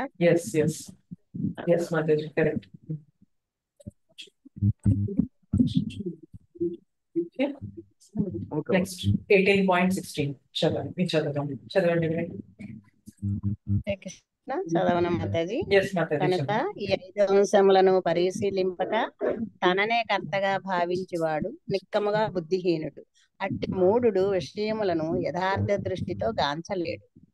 సో ఇప్పుడు మన క్వశ్చన్ కి ఇక్కడ ఆన్సర్ ఇచ్చేసారు అనమాట. ఏంటి అంటే, సో ఈ 5 అంశాన్ని పరిశీలింపకుండా కేవలం నేనే కర్త, నేనే డూయర్ని, నా చేతిలోనే మొత్తం ఉంది అని ఎప్పుడైతే మనం అనుకుంటామో యాక్చువల్గా మనం ఏంటి అంటే ఫూలిష్, మనం మూఢంగా మనం మన ఆలోచన ధోరణి ఉన్నట్లు అనమాట. సో అట్టి మూఢుడు విషయములను యథార్థ దృష్టితో గాంచలేడు, ఆయన నిజ రూపంలో ఆ సిచ్యుయేషన్ అనేది చూడలేడు అనమాట. సో వెనక మనకి భగవంతుని యొక్క అనుగ్రహం, ఆయన యొక్క శాంక్షన్, ఆయన ఒప్పుకుంటేనే, ఆయన దాన్ని ఓకే గో హెడ్ అని ఆయన శాంక్షన్ ఇస్తేనే జరిగింది తప్ప కేవలం మన చేతుల్లోనే అంతా ఉంది అనుకోవడం అనేది కరెక్ట్ కాదు. 18.17 చదవండి. అహంకారముచే ప్రభావితుడు కానివాడును ఆసక్తి రహిత బుద్ధిని కలిగిన వాడును అగు మానవుడు జగత్తునందు జనులను సంహరించినను సంహారమనర్చునట్లే తగును. అతడి అన్నడను తన కర్మలచే బుద్ధుడు కాడు. బద్ధుడు ఇక్కడ. సో అహంకారముచే ప్రభావితుడు కానివాడును అంటే మిథ్యాహంకారం, నేనే చేస్తున్నాను, ఇది నా వల్లనే జరుగుతుంది అన్న ఇది లేకుండా ఉన్నవాడు, ఆసక్తి రహిత బుద్ధిని కలిగిన వాడు, సో ఫలాపేక్ష అనేది లేకుండా ఉన్నవాడు, అగు మానవుడు జగత్తునందు జనులను సంహరించినను సంహారం ఉనర్చినట్లే ఎగును. అంటే ఇట్లాంటి క్వాలిటీస్ తో ఉన్నవాడు ఒకవేళ ఆయన ఎవరినైనా చంపినా కూడా అది చంపిన దాని కిందకి లెక్కకి రాదు, సంహారం ఉనర్చనట్లే అవును, అతడెన్నడూ తన కర్మలచే బద్ధుడు కాదు అంటున్నారు అన్నమాట. సో ఇది ఎవరికి ఆన్సర్ ఇవ్వడానికి కృష్ణ చెప్తున్నారు? ఎవరికి ఇక్కడ క్వశ్చన్ ఉంది, నేను చంపేస్తున్నాను చంపిన పాపం వస్తుందని ఎవరికి ఉంది క్వశ్చన్? సో కానీ ఇక్కడ కృష్ణ ఏం చెప్తున్నారు, నువ్వు కరెక్ట్ నాలెడ్జ్ తో నువ్వు ఎలాంటి అంటే నీ ప్రయోజనం నీ స్వలాభం కోసం నువ్వు చేయకుండా నువ్వు ఈ పని కరెక్ట్ నాలెడ్జ్ తో నువ్వు చేసావంటే నువ్వు సంహరించినా కూడా దాని రిజల్ట్ ని ఎవరికి ఇస్తున్నావు? నేను చెప్పాను కాబట్టే కదా నువ్వు చేస్తున్నావు. సో దాని వల్ల నీకు చంపిన రిజల్ట్ అనేది ఉండదు, నువ్వు చంపినా కూడా చంపినట్లుగా నీకు నీ ఖాతాలో పడదు అని చెప్పి కృష్ణ అర్జునకి చెప్తున్నారు. సో ఇదే మనకి జనరల్ గా మనకి ఏదైనా యుద్ధం జరుగుతుంది అనుకోండి, సో ఎప్పుడైనా ఒక సోల్జర్ వాళ్ళ జనరల్ పైన ఆఫీసర్ ఎప్పుడైనా చెప్పారనుకోండి, పలానా ఎదుడు సోల్జర్ ని ఎదుడు కంట్రీని మనం అటాక్ చేయాలి, వాళ్ళని చంపాలి అని చెప్పారనుకోండి, సో ఈయన ఎప్పుడైతే చంపుతారో చంపినట్లుగా ఈయనకి ఏమన్నా పనిష్మెంట్ అనేది ఇవ్వడం జరుగుతుందా? జరగదు. అంటే as a matter of duty చేశారు కాబట్టి దట్ ఈస్ కరెక్ట్. కానీ ఈదే సోల్జర్ తనకి ఎవరిపైనలో పగ పెట్టుకొని ద్వేషం పెట్టుకొని ఆయన ఎవరినైనా చంపేశారనుకోండి, ఆయన అంటే తన ఫలాపేక్షను ఆశించి తను చంపేశారనుకోండి, అప్పుడు ఆయనకి శిక్ష పడుతుందా? పడదు. పడుతుంది. సో ఏంటి డిఫరెన్స్ అంటే అక్కడ చంపారు ఇక్కడ చంపారు, కానీ అక్కడ చంపిన దానికి రిజల్ట్ అనేది లేదు, ఇంకా పైపెచ్చు ఆయనకి బెనిఫిటే కలుగుతుంది అనమాట. ఎందుకంటే పైన చెప్పిన అధికారి చెప్పినట్లుగా నువ్వు నడుచుకున్నావు కాబట్టి ఇంకా మెడల్ ఇస్తారు ఆయనకి. కానీ ఇక్కడ నాకు ఇష్టం లేని వాళ్ళని నేను చంపేస్తాను, నాకు చంపే రైట్ ఉంది అని చెప్పి చంపేస్తే ఏమవుతుంది, దానివల్ల మనము ఆ కర్మ బంధనంలో చిక్కుకుపోతాం. సో ఎప్పుడైతే రైట్ నాలెడ్జ్ తో మనం చంపినా కూడా చంపిన రిజల్ట్ అనేది మనకి రాదు అని ఇక్కడ కృష్ణ అర్జునానికి చెప్తున్నారు. ఎందుకంటే అర్జునాకి అది క్వశ్చన్ కదా, నేను నా వాళ్ళని చంపుతున్నాను, చంపితే నాకు పాపం వస్తుంది, ఇలాంటి పాపం నాకు వద్దు అన్న క్వశ్చన్ ఉండడానికి కృష్ణ ఇక్కడ ఆన్సర్ ఇస్తున్నారు. ఓకే, నెక్స్ట్ చదవండి. హరే కృష్ణ మాతాజీ. హరే కృష్ణ. జ్ఞానము, జ్ఞేయము, జ్ఞాత అనే 3 అంశములు కర్మను ప్రేరేపించగా, ఇంద్రియములు, కార్యము, కర్త అయినవి కర్మ యొక్క 3 అంశములే ఉన్నవి. హరే కృష్ణ. హరే కృష్ణ. సో కర్మని అంటే మనం ఏదైనా పని చేయడానికి ప్రేరణ, ఇన్స్పిరేషన్ ఎక్కడి నుండి వస్తుందంటే ఈ 3 అంశాల నుండి వస్తుంది అని చెప్తాను. అంటే మనకి ఇప్పుడు ఏదైనా ఒక పని చేయాలి అన్న ఇన్స్పిరేషన్ ఈ 3 నుండి కలుగుతుంది. ఏంటా 3 అంటే జ్ఞానం. ఫస్ట్ మనకి నాలెడ్జ్ ఉండాలి, జ్ఞానం ఉండాలి, అండ్ జ్ఞేయము అంటే ఏది తెలుసుకోవాలి అన్న నాలెడ్జ్ ఉండాలి. ఆబ్జెక్ట్ ఆఫ్ నాలెడ్జ్ అంటారు అనమాట జ్ఞేయము అంటే. అంటే మనం జ్ఞానం తెచ్చుకొని ఏం తెలుసుకోబోతున్నాము అది జ్ఞేయము. అండ్ జ్ఞాత, జ్ఞాత అంటే ఎవరు అంటే ఎవరైతే జ్ఞానం కలిగి ఉన్నారో ఆయన జ్ఞాత అనమాట. సో ఈ 3 మనకి కర్మని ప్రేరేపిస్తాయి. అండ్ కర్మ చేయడానికి 3 అంశాలు ఏంటి అంటే ఇంద్రియాలు, మనకి ఇంద్రియాలు ఉండాలి, కార్యము మనకు ఒక పని అనేది ఉండాలి, కర్త చేసేవాడు ఉండాలి అని చెప్తున్నారు. సో ప్రతి దినము చేయవలసిన కర్మలకు జ్ఞానము యొక్క లక్ష్యము, జ్ఞాత అను 3 అంశములు ప్రేరణములై ఉన్నవి. కర్మను అనుభవించుటకు అవసరము కర్మ సాధనములు, కార్యము, కర్త అయినవి కార్యమునందరి ముఖ్య అంశాలు. సో మనం ఏదైనా పని చేయాలంటే దానికి కావాల్సిన ముఖ్య అంశాలు ఏంటి అంటే కార్య సాధనం, కర్మ సాధనములు అంటే మనకి ఇంద్రియాలు అంటారు ఇక్కడ. సో మనకి ఇంద్రియాలు ఉండాలి, అండ్ మనకి ఆ పని కార్యం ఏదైతే ఉందో అది ఉండాలి, అండ్ చేసే వ్యక్తి ఉండాలి, కర్త ఉండాలి. ఎవరిచే చేయబడినను ప్రతి కర్మనందు ఈ 3 అంశములు ఉండు. ఈ 3 అంశాలు అనేవి ఉంటాయన్నమాట. మానవుడు కార్యమును ప్రారంభించుటకు మునుపు దానికి కొంత ప్రేరణ అనగా ప్రోత్సాహము అవసరమగును. దానికి కొంచెం మనకి ఇన్స్పిరేషన్ అనేది ఉండాలి. కార్యము సిద్ధించుటకు పూర్వమే ఊహింపబడు పరిష్కారము ఆ కర్మ యొక్క సూక్ష్మ రూపము. సో మనం పని చేసే ముందు దాన్ని మనం ఊహిస్తాం కదా. సో ఇలా చేస్తే ఇలా వస్తుంది అని మనం ఏదైతే ఊహన చేస్తామో అదేంటి అంటే కర్మ యొక్క సూక్ష్మ రూపం అన్నమాట. అది ఇంకా స్థూల రూపంలోకి రాలేదు. సూక్ష్మంగా మనం కర్మ చేసినట్టు ఇట్లా చేస్తే ఇది రిజల్ట్ వస్తుందో మనం ఏదైతే అనుకుంటామో అది కర్మ యొక్క సూక్ష్మ రూపము. అటు పిమ్మట కార్యము ఆచరణ రూపమును పొందును. దాని తర్వాత ఏం చేస్తాం మనం కర్మని అంటే కార్యాన్ని మనం ఆచరణలో పెడతాము. అనగా ఏదేని కర్మను ఆరంభించుటకు మునుపు మానవుడు ఆలోచన అనుభూతి సంకల్పమును చేయవలసి వచ్చును. అదియే ప్రేరణ అనబడును. అట్టి ప్రేరణము శాస్త్రము నుండి లేక ఆధ్యాత్మిక ఆచార్యని నిర్దేశము నుండి లభించినను ఒకే రకంగా ఉండును. సో ఆ ప్రేరణ అనేది మనకి స్క్రిప్చర్స్ శాస్త్రాల నుండి కానీ మనకి ఆధ్యాత్మిక గురువు నుండి కానీ వచ్చింది అంటే అది ఒకే రకంగా రెండు కూడా కరెక్ట్ గా ఒకేలాగా ఉంటాయి అన్నమాట ఆ ప్రేరణ. ఆ విధముగా ప్రేరణము మరియు కర్త ఉన్నప్పుడు వాస్తవము కర్మ ఇంద్రియ సహాయంగా జరగవలను. ఇంద్రియములలో ముఖ్యమైన మనస్సు కూడా అందుకు సహకరించును. కర్మ ఎందని వీటన్నిటిని సముదాయమే కర్మ సంశయం అనవను. ఇది కొంచెం కష్టంగా ఉన్నా కానీ మీరు జస్ట్ గుర్తుపెట్టుకోవాల్సింది ఏంటి అంటే కర్మని ప్రేరేపించడానికి ఈ 3 అండ్ కర్మ చేయడానికి మనకి ఈ 3 ముఖ్య అంశాలు అని చెప్తారు. అయితే ఇది ఎందుకు చెప్తున్నారు అంటే మీరు మాట్లాడకుండా ఉన్నట్లయితే మ్యూట్ లో ఉండండి, కొంచెం డిస్టర్బెన్స్ వస్తుంది. ఓకే, సో ఇవి ఎందుకు చెప్తున్నారు అంటే కృష్ణ నెక్స్ట్ శ్లోకాస్ లో ఏమంటారు అంటే ఈ జ్ఞానం అనేది త్రిగుణాల్లో అంటే సత్వగుణంలో జ్ఞానం ఎలా ఉంటుంది, రజోగుణంలో జ్ఞానం ఎలా ఉంటుంది, తమో గుణంలో జ్ఞానం ఎలా ఉంటుంది. అలానే కర్మ కూడా సత్వగుణంలో చేసే కర్మ ఎలా ఉంటుంది, రజోగుణంలో చేసే కర్మ ఎలా ఉంటుంది, తమో గుణంలో చేసే కర్మ ఎలా ఉంటుంది. ఇవన్నీ మనకి ఎక్స్ప్లెయిన్ చేస్తారు నెక్స్ట్ ప్రశ్న నెక్స్ట్ శ్లోకాలు. సో నెక్స్ట్ చదవండి 18.19. హరే కృష్ణ హరే మాతాజీ. కృష్ణ. చదవండి. భౌతిక ప్రకృతి త్రిగుణములు భేదములను అనుసరించి జ్ఞానము కర్మం కర్త ఎన్నవి 3 రకములు కలవు. ఇవి వానిని గూర్చి నా నుండే వినుము. ఇప్పుడు అనుకున్నట్లు త్రిగుణాలు ఏంటి మనకి త్రిగుణాలు ఏంటి సత్వ తమో గుణాలు. సత్వ రజస్తమో గుణాలు. సో ఈ త్రిగుణాల ప్రకారం మనకి ఈ జ్ఞానము కర్మము కర్త అనేవి 3 రకాలుగా ఉంటాయి అన్నమాట. అవి ఏంటి అనేది దాని నుంచి వినము అని చెప్తున్నారు కృష్ణ. చదవండి. హరే కృష్ణ మాతాజీ. హరే కృష్ణ. జీవులు అసంఖ్యాక రూపములుగా విభజింపబడినను ఆ జీవుల యందు అవిభక్తమై ఉన్నట్టి ఆధ్యాత్మిక స్వభావము ఏ జ్ఞానము ద్వారా గాంచబడునో అట్టి జ్ఞానము సత్వగుణముతో కూడినదని తెలుసుకునుము. హరే కృష్ణ మాతాజీ. సంఖ్యాక రూపములుగా విభజింపబడినను ఆ జీవుల యందు ఆ విభక్తమై ఉన్నట్టి ఆధ్యాత్మిక స్వభావము ఏ జ్ఞానం ద్వారా గాంచింపబడునో అట్టి జ్ఞానము సత్వగుణముతో కూడినదని తెలుసుకున్నాము. జనరల్ గా మనం చాలా వెరైటీస్ ఆఫ్ స్పీషీస్ చూస్తూ ఉంటాం, చాలా మంది జీవుల్ని మనం చూస్తూ ఉంటాం. కానీ సత్వగుణంతో ఉన్న వ్యక్తి జ్ఞానం ఎలా ఉంటుంది అంటే ఆయన ప్రతి ఒక్కరిని కూడా సమభావంతో చూస్తారు.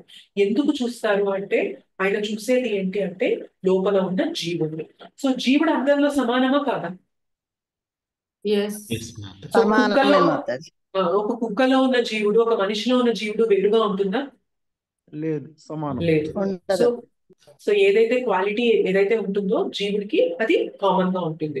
ఆయన చేసుకున్న కర్మల వల్ల ఆ శరీరం అనేది ధరించాడు, కానీ లోపల ఎవరైతే ఉంటారో ఆయన ఆ జీవుడు మాత్రం ప్రతి ఒక్కరిలో సమానమే. సో సత్వగుణంలో జ్ఞానం కలిగిన వారు ఎలా చూస్తారు అంటే ప్రతి ఒక్కరిని కూడా ఆ భేదభావం అనేది లేకుండా అందరినీ కూడా ఒక జీవునిగా చూడడం అనేది చేస్తారు. అది సత్వగుణంలో ఉన్నవారు చేస్తారు. అయితే రజోగుణంలో ఉన్న వారు ఎలా చూస్తారు అంటున్నారు, చదవండి. హరే కృష్ణ. హరే కృష్ణ. ఏ జ్ఞానము ద్వారా భిన్న శరీరములందు భిన్న జీవులు ఉన్నట్లు మానవుడు గాంచును అట్టి జ్ఞానము రజోగుణ సంబంధమైనదని నీవెరుగుము. సో రజోగుణంలో ఉన్న వారు ఏమనుకుంటారు అంటే సో శరీరం మారిపోయిందంటే జీవులు మారిపోయారు. సో అంత సమానం కాదు. లోపల ఎవరైతే ఆత్మ ఉందో అది వేరు అన్న భావనలో రజోగుణంలో ఉన్నవారు ఉంటారన్నమాట. సో ఇక్కడ ఏమంటారంటే భౌతిక దేహమే జీవుడనియు దేహము నశింపగనే చైతన్యము కూడా నశింపుకోనని భావించు భావము రజోగుణ జ్ఞానం అని చెప్పబడును. సో భౌతిక దేహమే జీవుడు అంటే జీవుడు లోపల సపరేట్ గా ఉన్నారు అని వీళ్ళు అనుకోరు. భౌతిక దేహం ఏదైతే బయటికి కనిపిస్తూ ఉంటుందో అదే జీవుడు. ఒకవేళ ఇది పోయింది అంటే ఇంకా చైతన్యం కూడా పోతుంది అని భావనలో ఉంటారనమాట. సో ఇలాంటి జ్ఞానం ఏంటి అంటే రజోగుణంతో కూడిన జ్ఞానం. కానీ సత్వగుణంలో ఉన్న వారికి తెలుసు భౌతిక దేహం జీవుడు కాదు, ఈ దేహాన్ని ధరించాడు, దేహం లోపల జీవుడు ఉన్నాడు. సో జీవుడు ప్రతి ఏ దేహం ధరించినా కూడా ఆయన నేచర్ అనేది సేమ్ అనేది సత్వగుణంలో ఉన్నవారు తెలుసుకుంటారు. రజోగుణంలో ఉన్నవారైతే మాత్రం ఈ దేహమే జీవుడు, జీవుడు అనేవాడు సపరేట్ గా లేదు అని వాళ్ళు ఆ జ్ఞానంతో ఉంటారు. అది రజోగుణంతో కూడిన జ్ఞానం. అయితే తమోగుణంతో ఉన్న వాళ్ళు ఎలా ఉంటారని చెప్తున్నారు, చదవండి. హరే కృష్ణ మాతాజీ.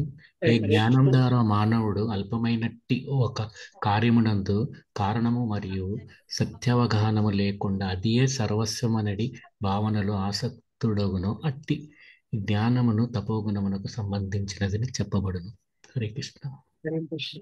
ఇప్పుడు ఏం చెప్తున్నారు, ప్రతి జీవుడును బద్ధ జీవితమును తమోగుణం నందు జన్మించుట చేత సామాన్య మానవుని జ్ఞానము ఎన్నడూ తమోగుణము నందే ఇండును. సో జనరల్ గా మనందరము ఈ బద్ధ జీవితంలో పుడతాం కాబట్టి మనందరి జ్ఞానం ఎలా ఉంటుందంటే ఈ తమోగుణంలోనే ఉంటుందని శ్రీల ప్రభుపాదులు అంటున్నారు. మానవుడు ప్రామాణికుల ద్వారా లేదా ప్రామాణిక శాస్త్రముల ద్వారా గాని వృద్ధి చేసుకొనినచో అతని జ్ఞానము దేహము వరకే పరిమితమై ఉండును. అంటే స్థితి యందు అతడు శాస్త్ర నిర్దేశములను అనుసరించి వర్తింపబడిన భావనను ఏమాత్రము కలిగి ఉంటాడు. సో ఈ తమోగుణంలో ఉన్న వారికి ఎలా ఉంటుంది అంటే, సో శాస్త్రాల ఆధారంగా నేను జ్ఞానం తీసుకోవాలి, దానికి అనుసరించి నేను నడుచుకోవాలి అనేది ఈ తమోగుణంలో ఉన్న వారికి ఉండదన్నమాట. సో అనుసరించి వర్తింపబడిన భావన ఏమాత్రం ఉండదు. అట్టి వానికి ధనమే భగవానుడు. సో ఏంటి భగవానుడు అంటే ఏంటి, ధనం అన్నమాట. సో వాళ్ళు భగవంతుడి దగ్గరికి ధనం కోసమే వస్తారు. మరియు దేహ వాంఛలను తృప్తి నొందించుటయే జ్ఞానము. సో ఏదైతే నాకు ఆ సుఖాన్ని ఇస్తుందో ఆనందాన్ని ఇస్తుందో అది మాత్రమే జ్ఞానము అని తమోగుణంలో ఉన్నవారు అనుకుంటారు అనమాట. సో జనరల్ గా ఈ మెటీరియల్ బాడీ కంఫర్ట్స్ కోసం మనం జనరల్ గా భక్తిలో లేనప్పుడు అందరం కూడా అలానే ఉంటాం కదా. సో జ్ఞానం అంటే ఏంటి, సో భౌతిక జ్ఞానం ఏదైతే ఉంటుందో అదే జ్ఞానం అని మనం అనుకుంటాం. ఆ భౌతిక జ్ఞానం వల్ల మనం ఏం చేస్తున్నాం, డబ్బులు సంపాదించుకోవడం, మనకు కావాల్సినవి తీసుకోవడం, మన బాడీని సుఖపెట్టుకోవడం, ఇదే పనిలో ఉంటాం. సో ఇదంతా ఏంటి అంటే తమోగుణంతో కూడిన జ్ఞానం అన్నమాట. సో శాస్త్రాల్లో ఏముంది అసలు దానికి తగ్గట్టుగా నడుచుకోవాలి అనేది మనం గమనించాలి తమోగుణంలో ఉన్నప్పుడు. అంటే జ్ఞానమునకు మరియు పరతత్వ జ్ఞానమునకు ఎట్టి సంబంధము లేదు. సో ఈ జ్ఞానం ఏదైతే ఉందో దేహ వాంఛల్ని తృప్తిపరచడానికి ఏదైతే జ్ఞానం ఉందో ఆ జ్ఞానానికి మన పరతత్వ జ్ఞానం ఆధ్యాత్మిక జ్ఞానానికి ఎలాంటి సంబంధం అనేది లేదు. అది దాదాపు ఆహార నిద్ర భయం ఐదునంతో కూడిన పశు జ్ఞానములతో సమానమైనటిది. సో అలాంటి జ్ఞానం ఏదైతే ఉందో అది కేవలం ఒక జంతువుకు ఉండే జ్ఞానము లాంటిది అని చెప్తున్నారు. సో ఈ శ్లోకమున అట్టి జ్ఞానము తమోగుణముకు సంబంధించిన ఫలముగా వర్ణింపబడినది. ఈ దేహమునకు అతీతమైన ఆత్మ జ్ఞానము సాత్వికమైనది. సో ఈ దేహానికి అతీతంగా ఏదైతే జ్ఞానం ఉంటుందో ఆత్మ జ్ఞానము అది సాత్వికమైన జ్ఞానము. సో భౌతికమైన తర్కము చేతను మానసిక కల్పనల చేతను చేయబడి సిద్ధాంతములను కల్పించు జ్ఞానము రజోగుణములకు సంబంధించినది. సో ఏదైతే మనకి శాస్త్రాల అనుగుణంగా ఉంటుందో అది సత్వగుణం, సాత్వికమైన జ్ఞానం. కానీ భౌతికంగా నేను కొన్ని ఫిలాసఫీస్, నేను కొన్ని డాక్టరీన్స్, నేను కొన్ని సిద్ధాంతాలను తీసుకొస్తాను, దానికి తగ్గట్టుగా ఉండాలి అని ఎప్పుడైతే మనం చెప్తామో, మనం సృష్టిస్తామో అట్లాంటివి ఏంటి అంటే, అలాంటి జ్ఞానం ఏంటి అంటే రజోగుణంతో కూడిన జ్ఞానం. దేహమును ఏ విధంగా సుఖపెట్టగలనని భావనను సంబంధించిన ఉన్న జ్ఞానము తమోగుణ పూరితమైనదిగా చెప్పవచ్చు. సో కేవలం నేను దేహాన్ని సుఖపెట్టాలి, దానికోసం నాకు ఏదైతే జ్ఞానం కావాలో నేను దానిపైననే ఉంటాను అంటే అలాంటి జ్ఞానం ఏంటి అంటే తమోగుణంతో కూడిన జ్ఞానం అని చెప్తాను. ఓకే, ఇప్పుడు జ్ఞానంలో త్రిగుణాల అంటే జ్ఞానాన్ని త్రిగుణాల్లో చూసాం. ఇప్పుడు నెక్స్ట్ ఏంటి అంటే కర్మ.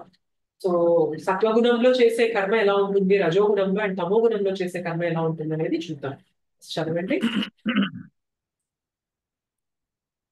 హరే కృష్ణ. హరే కృష్ణ.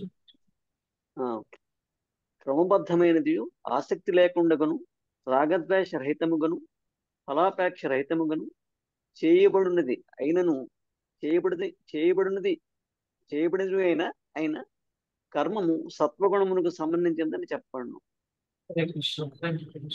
సో క్రమబద్ధమైనది ఆసక్తి లేకుండాను, దాని రిజల్ట్ ఫలం పైన ఆసక్తి లేకుండా రాగద్వేష రహితంగా, సో దానివల్ల వచ్చే దానిపైన మోహం కానీ దానిపైన ద్వేషం కానీ అలా ఏం లేకుండా ఫలాపేక్ష రహితంగా చేయబడి ఏదైనా కర్మము సత్వగుణమునకు సంబంధించినదని చెప్పబడును. సో సమాజమునందరి వర్ణాశ్రమ ధర్మములను అనుసరించి శాస్త్రమునందు నిర్దేశింపబడిన స్వధర్మములను నిట్టి ఆసక్తిని గాని స్వామిత్వము గాని లేకుండా రాగద్వేష రహితముగా నిస్వార్థంగా దేవాది దేవుని ప్రీతి కొరకు కృష్ణ చైతన్యమునందు చేయబడినప్పుడు అట్టి శాస్త్ర విహితములైన స్వధర్మములు సత్వగుణ ప్రధానములు అనబడును. సో మనం పని చేస్తాము ఏంటి అంటే శాస్త్రాలకు అనుగుణంగా చేసిన పని, అది కూడా భగవంతుని ప్రీత్యార్థం చేస్తున్నాము అంటే అది ఏంటి అంటే సత్వగుణ ప్రధానమైన పని అని చెప్తున్నారు. రజోగుణంలో చేసే పని ఎలా ఉంటుంది అంటున్నారు చదవండి. కానీ కోరికలను హరే కృష్ణ. హరే కృష్ణ. కాని కోరికలను పూరించుకొనవలనని భావించువానిచే అహంకార భావన తోడును అధిక ప్రయాస తోడును చేయబడు కర్మ రజోగుణమునకు సంబంధించినదని చెప్పబడును. ఏంటి అంటే అధిక ప్రయాసం అంటే రోజుకి 14 గంటలు 16 గంటలు కష్టపడి పని చేయడము, అండ్ ఇదంతా నా కష్టార్జితం, నా సంపాదన, నా ఇదితో నేను సంపాదించాను అని జర్నీలో ఇలా మాట్లాడతాం కదా. సో నా కోరికలు తీర్చుకుంటాను, నేను కష్టపడి సంపాదించాను, నాకు నచ్చినట్టుగా నా జీవితాన్ని నేను గడుపుతాను. అండ్ దానికోసం ఏంటి అంటే ఎన్ని గంటలైనా రోజులో ఒక్కొక్కసారి 16, 17, 18 గంటలు కూడా పనిచేస్తూ ఉంటాం. సో ఎక్కువ ఎఫర్ట్ పెట్టి పని చేయడం, ఇవన్నీ ఏంటి అంటే రజోగుణంలో చేసే పని అని చెప్తున్నారు. సో మనం భక్తిలోకి వచ్చాక ఇవన్నీ తెలుసుకుంటాం. ఏంటి అంటే అసలు మనం చేసే పని ఎందులోకి వస్తుంది, తమోగుణంలో చేస్తున్నామా, రజోగుణంలో చేస్తున్నామా, సత్వగుణంలో ఉన్నామా, ఇవన్నీ కూడా తెలుసుకోవచ్చు. 18.25 చదవండి. తమోగుణంలో ఎలా చేస్తారు అని చెప్తున్నారు. హరే కృష్ణ మాతాజీ. హరే కృష్ణ. శాస్త్ర నిర్దేశములను అనుసరించి భవిష్యద్ధర్మణమును గాని పరమహింసను గాని పరమ దుఃఖమును గాని లెక్క చేయక భ్రాంతి యందు వనర్చుబడు కర్మము తపోగుణమునకు సంబంధించినదిగా చెప్పబడును. సో శాస్త్ర నిర్దేశములను నిరసించి, అంటే శాస్త్రాల్లో ఒక రకంగా చెప్తే దాన్ని కంప్లీట్ గా ఆపోజిట్ గా చేయడము. సో పరహింసను, ఎవరినైనా మనల్ని ఇబ్బంది పెడుతూ నొప్పిస్తూ పని చేయడము, అండ్ పర దుఃఖమును, ఎవరికైనా ఇలా దుఃఖం కలిగిస్తుంటే దాన్ని కూడా లెక్క చేయకుండా పని చేస్తూ ఉంటారు చూసారా. సో అదేంటి అంటే తమోగుణానికి చెందిన పని అని చెప్తున్నారు. మానవుడు తాను చేయు కర్మలను వివరమును ప్రభుత్వములకు గాని యమదూతలు అనబడు దేవాది దేవుని ప్రతిమలకు గాని జవాబు చెప్పుకోవాల్సి వచ్చింది. మన కర్మలకి మనం బాధ్యత వహించాలి, వీళ్ళకి మనం ఆన్సరబుల్ గా ఉండాలి. సో ప్రభుత్వానికి కానీ భగవంతుని యొక్క ప్రతినిధులైన యమదూతలకి మనం ఆన్సర్ చెప్పాలి, జవాబు చెప్పుకోవాల్సి వచ్చింది. బాధ్యతారహితంగా చేయబడు కర్మ సర్వదా శాస్త్రాదేశములైన ధర్మ సిద్ధాంతములకు విరుద్ధముగా ఉండును. సో బాధ్యత లేకుండా శాస్త్రాలను ఉల్లంఘించి చేసేది ఏది కూడా కరెక్ట్ కాదు అంటున్నారు. కనుక వినాశకరములుగా పరిణమించును.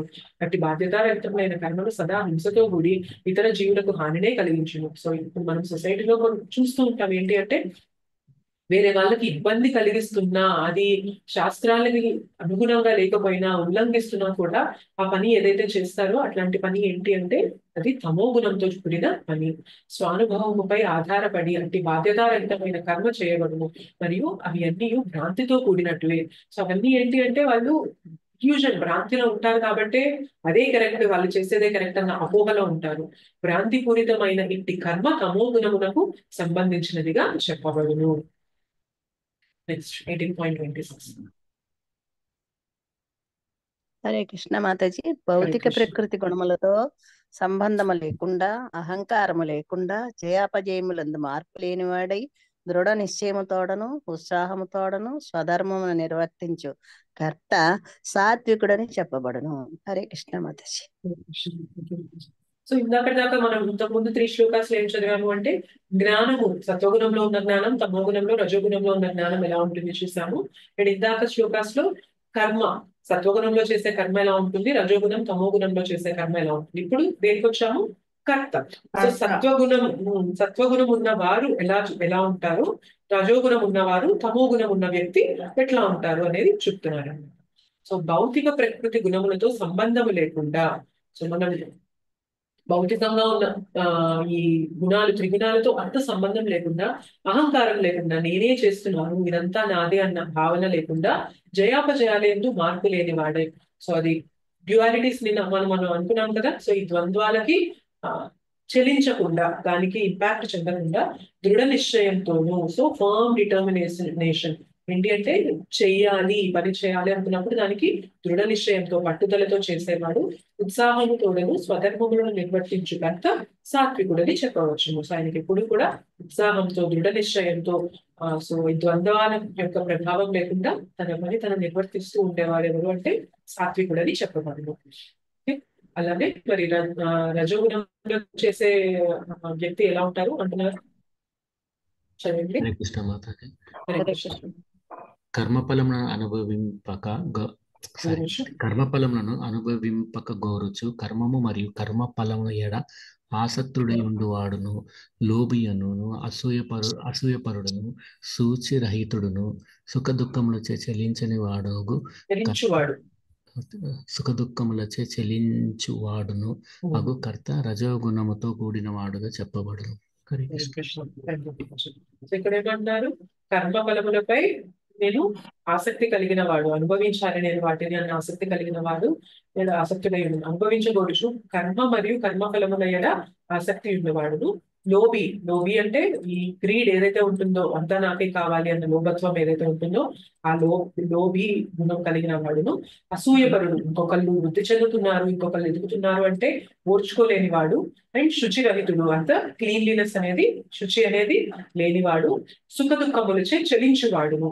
సో సుఖ దుఃఖాలు వచ్చినప్పుడు ఈయన కదిలిపోతాడు అనమాట. సత్వగుణంలో ఉన్న వాళ్ళు సుఖ దుఃఖాలకి చలించని వారు, కానీ రజోగుణంలో ఉన్నవారు ఎలా ఉంటారు? సుఖ దుఃఖాలకి చలిస్తుంటారు అనమాట.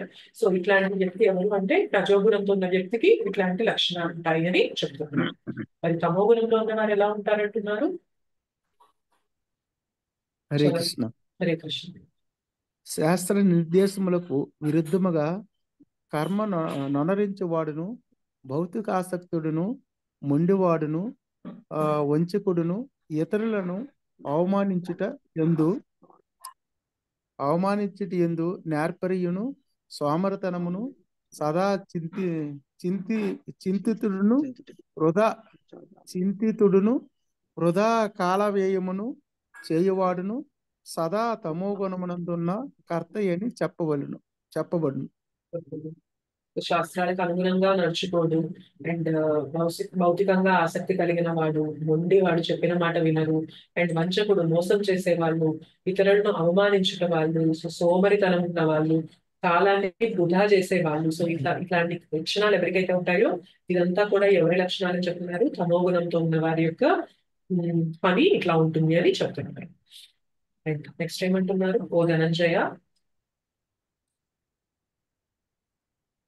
ధనంజయ, భౌతిక ప్రకృతి యొక్క త్రిగుణములను అనుసరించి ఉన్న వివిధములైన బుద్ధి మరియు దృఢ నిశ్చయములను వివరముగా నా నుండి ఆలకింపుము.